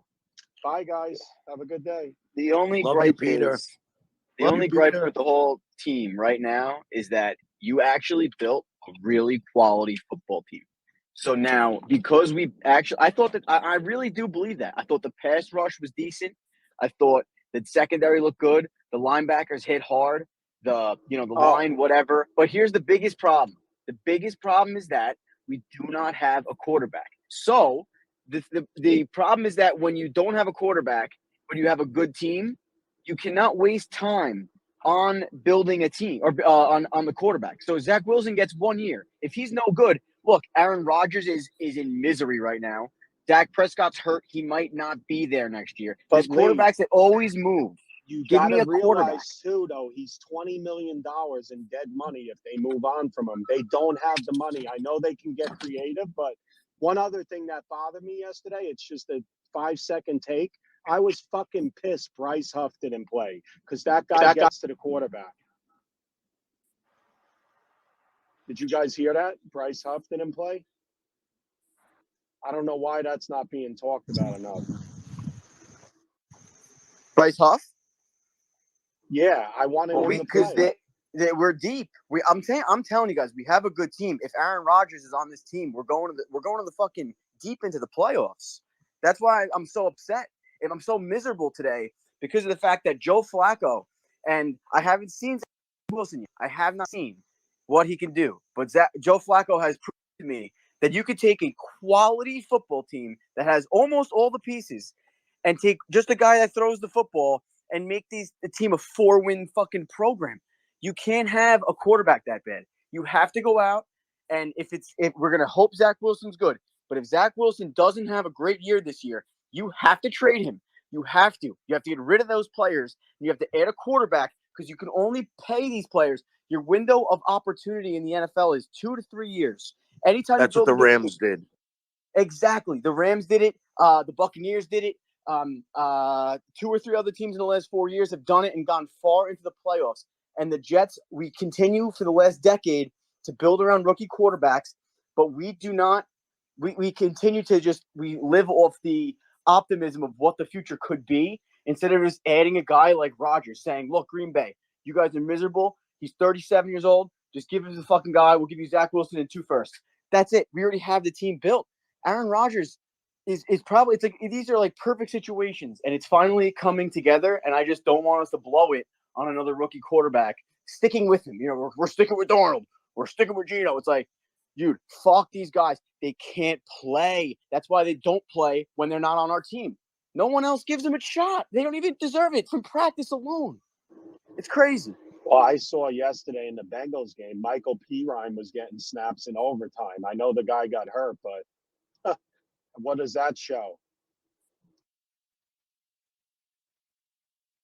It's tough to watch because we're right there. We're finally right there, and we just don't have a quarterback. For the last 20 years, we've been looking for the one piece. How could we still not have the one piece that we've been looking for? Well, I'm telling you, Zach's going to be this offense is going to look so much different with Zach's out there than Joe Flacco. I mean, if you don't think so, you're crazy. You know, like I don't know, just. It better, but he still throws the ball to the fucking linebackers. It's not like he showed us anything in the 4 snaps he played in the preseason. Yeah, but And they were people even talk about how Joe Flacco had a better freaking practice minicamp than Zach Wilson. I'm sick of hearing it.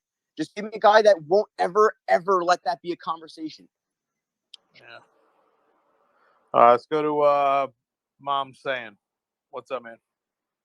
Yeah. First of all, I just wanted to, say thanks to you guys for putting the space together out there for the tailgate. That was great. Best part of the day as far as the game was concerned.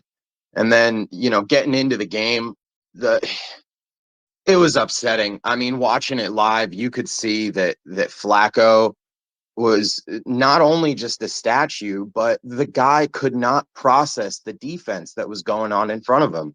He hung on his first read too long. He couldn't move his feet to get on to the next read. And then by then it was too late. The thing that makes me so upset about watching this Jets offense is that everybody remembers last year through the first 4 or 5 games of the season that we did not have an identity.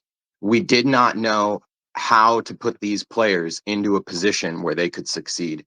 And I saw the same thing. I saw the same exact thing yesterday with multiple personnel sets that kept constantly changing. Like you said, Breece Hall would go on a run for 10 yards and then he'd be taken out of the game and the personnel set would completely change. The thing that makes me even more upset about this is last year I was screaming with my uncle and telling him that, we ran 2 tight end sets a lot early last year, condensed splits by the wide receivers where nobody was lining up outside the numbers. And I saw the same thing today. Yesterday, I saw a quarterback that could not read the field, didn't have enough time. And you condense the sets to where the defense is all playing with an 8-man box, a 9-man box, because they're all covering up their receivers so condensed. And it's impossible, especially for a quarterback that's having trouble reading a defense. You only make their job harder by having all those players playing condensed. Anytime that I saw a receiver lined up, I saw one receiver standing on the numbers. Yeah, I don't think I can remember one time where I saw multiple receivers on the numbers or outside the numbers. 3 wide receiver sets where we're spacing everybody out and making them cover these guys. I mean, you got Wilson. He's running in the 4-2, 4-3s. You have Elijah Moore, 4-2, 4-3s. Breece Hall, I never saw him get split out wide. So then you have a fucking linebacker covering Elijah Moore, anything like that. Make the job easier on Flacco. This guy, he sucked yesterday, but we all agree that he's known for having a big arm and throwing the ball downfield. I didn't see one fucking max protect where they had 6 guys in there blocking for him and 4 wide receivers out there running down the field. I mean, God, can we take a deep shot even if it's incomplete? Can we throw the ball 40, 50 yards down the field even if it's incomplete? Because what that does, it tells the defense, oh wow, maybe they're going to take a deep shot on us. Maybe we need to play someone over the top. But no, the defensive backs, their safeties weren't more than 20 yards down the field the entire day. And Joe Flacco was under pressure all day. And it made me sick because it's like, we all praise Booth LaFleur, but he doesn't know how to use his personnel, and Saleh didn't do anything to change it. The defensive head coach that's supposed to be this defensive mastermind can't see that their defense is sitting on all of our routes. And he can't tell LaFleur, hey, you need to open things up. That's the thing that makes me upset. And going back to him, saying we need to watch the tape on Flacco. There's one thing Sal has really never done is that he puts his players down. And I was listening to I think it was the QB School on YouTube, and he says when coaches say that, it's essentially a nice way of saying that the player sucked. It's passing off the question because they're not going to ask it again, and anybody with eyes, anybody in the stands could clearly see Flacco. He sucked yesterday, flat out. He sucked. Can I ask you a quick question? Did you see the press conference? I did watch the press conference. So you seen him mention Garrett Wilson, Michael Carter, right? So Yeah. if he doesn't do that, he did that yesterday. But the thing is, he doesn't.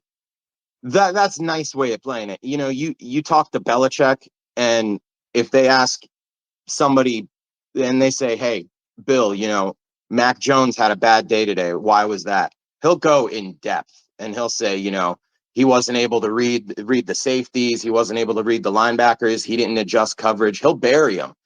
Saleh, he'll use a one-liner and say, on that play, he could have put his shoulder down. Or he say, Carter needs to But catch my the thing ball. is, you went after. So to me, Michael Carter didn't play that bad. Yes. Did he have a fumble? Yes, of course. But I don't think he played bad. Brees Hall, it is what it is. Garrett Wilson, for when he played, he showed effort. The guy, he performed. To be honest with you, with the limited snaps that he was in for, right? Yeah, he Would you did. agree He on did. that? He did. So why are you able to say something about them, but when they're asking about your quarterback who stood there like he was standing in like a deer in headlights? I could have sacked him yesterday. We could have got 4 people in this chat to go on the line and sacked him. I guarantee you yesterday. I'll bet my life on it. Me But when saying you- that about Salah, I'm not defending him. Please, okay, don't no get. problem. I That's don't it. want to defend Salah because honestly, he should have benched him. He should have benched him after halftime. If you don't see any movement, the first drive after that 3 and out of halftime, you put in Mike White. He should not have defended him. He shouldn't say I need to watch the tape. He should have said, hey, he sucked. He couldn't get off the first He had a read. bad game. That's it. He had a We gotta bad get game. better. That's it. We got to get better. He has to be better. Everybody has to be better. That's all I'm saying, it's because I upsetting. felt like he singled out guys that actually attempted to give you everything they had. Effort, And then yeah. when it came to the guy who, in my opinion, had the shittiest game of the day by far, you got to watch film. I don't want to hear. I'm tired of hearing that. I heard that for 2 years straight from Adam Gase. Be different. I don't want the same thing. I'd rather him go in depth, do Belichick. Yeah. He needed. I want to hear that. You know what I mean? We're New York fans. I truly believe that we're not like any other fan base. We're not dumb fans. We know what's going on. When you hear that, I take that as like a slap in my face.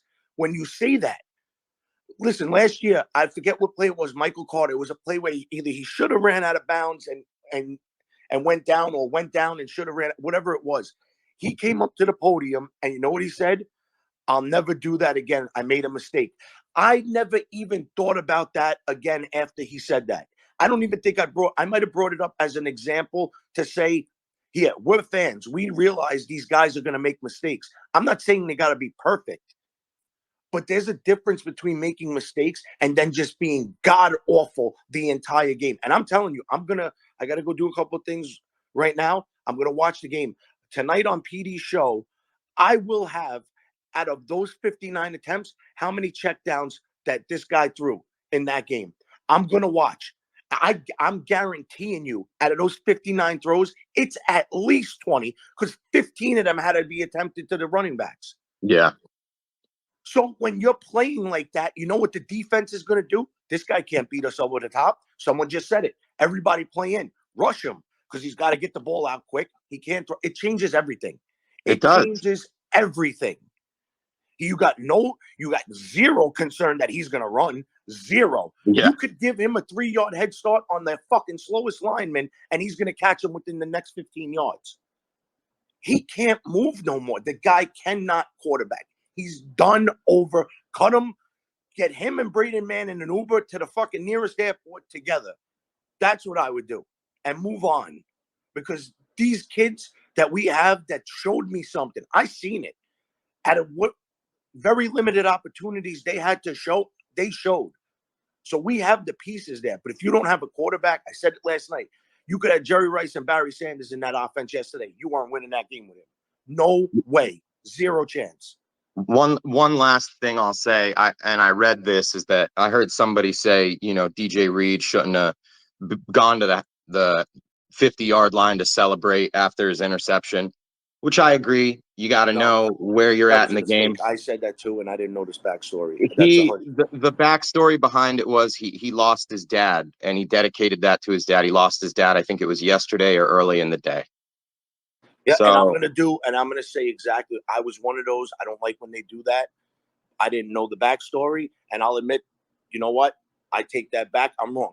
But again, that's what we do. I've heard a lot of people come on here and make opinions and make statements that they made and be wrong and say, you know what? I was wrong on that. You know what that's called? That's called owning what you say. That's what I want Salah to do. Not beat around the. That's like me saying, "Oh yeah, I know, but he lost that. He didn't have." No. I completely understand that, and it was a mistake on my part. I said it last night. I didn't like it. Then I heard what happened, and I completely understand it now. oh yeah, I don't want to change anybody, because I still think, regardless of anything that happens, is you gotta understand the game. Maybe make a tribute to him, in your press conference and say, but it's understandable why he did that. But then going back to McVay, they got blown out in the opener. And what does McVay say? He said, we did not play well as an offense. He said, I did not coach well. He said, we will be better.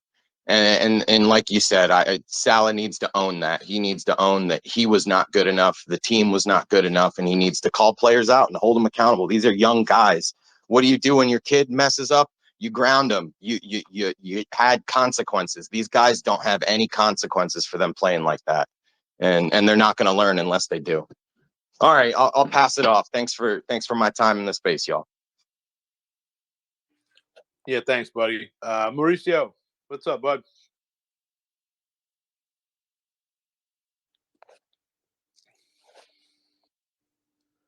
Mauricio, you there? No.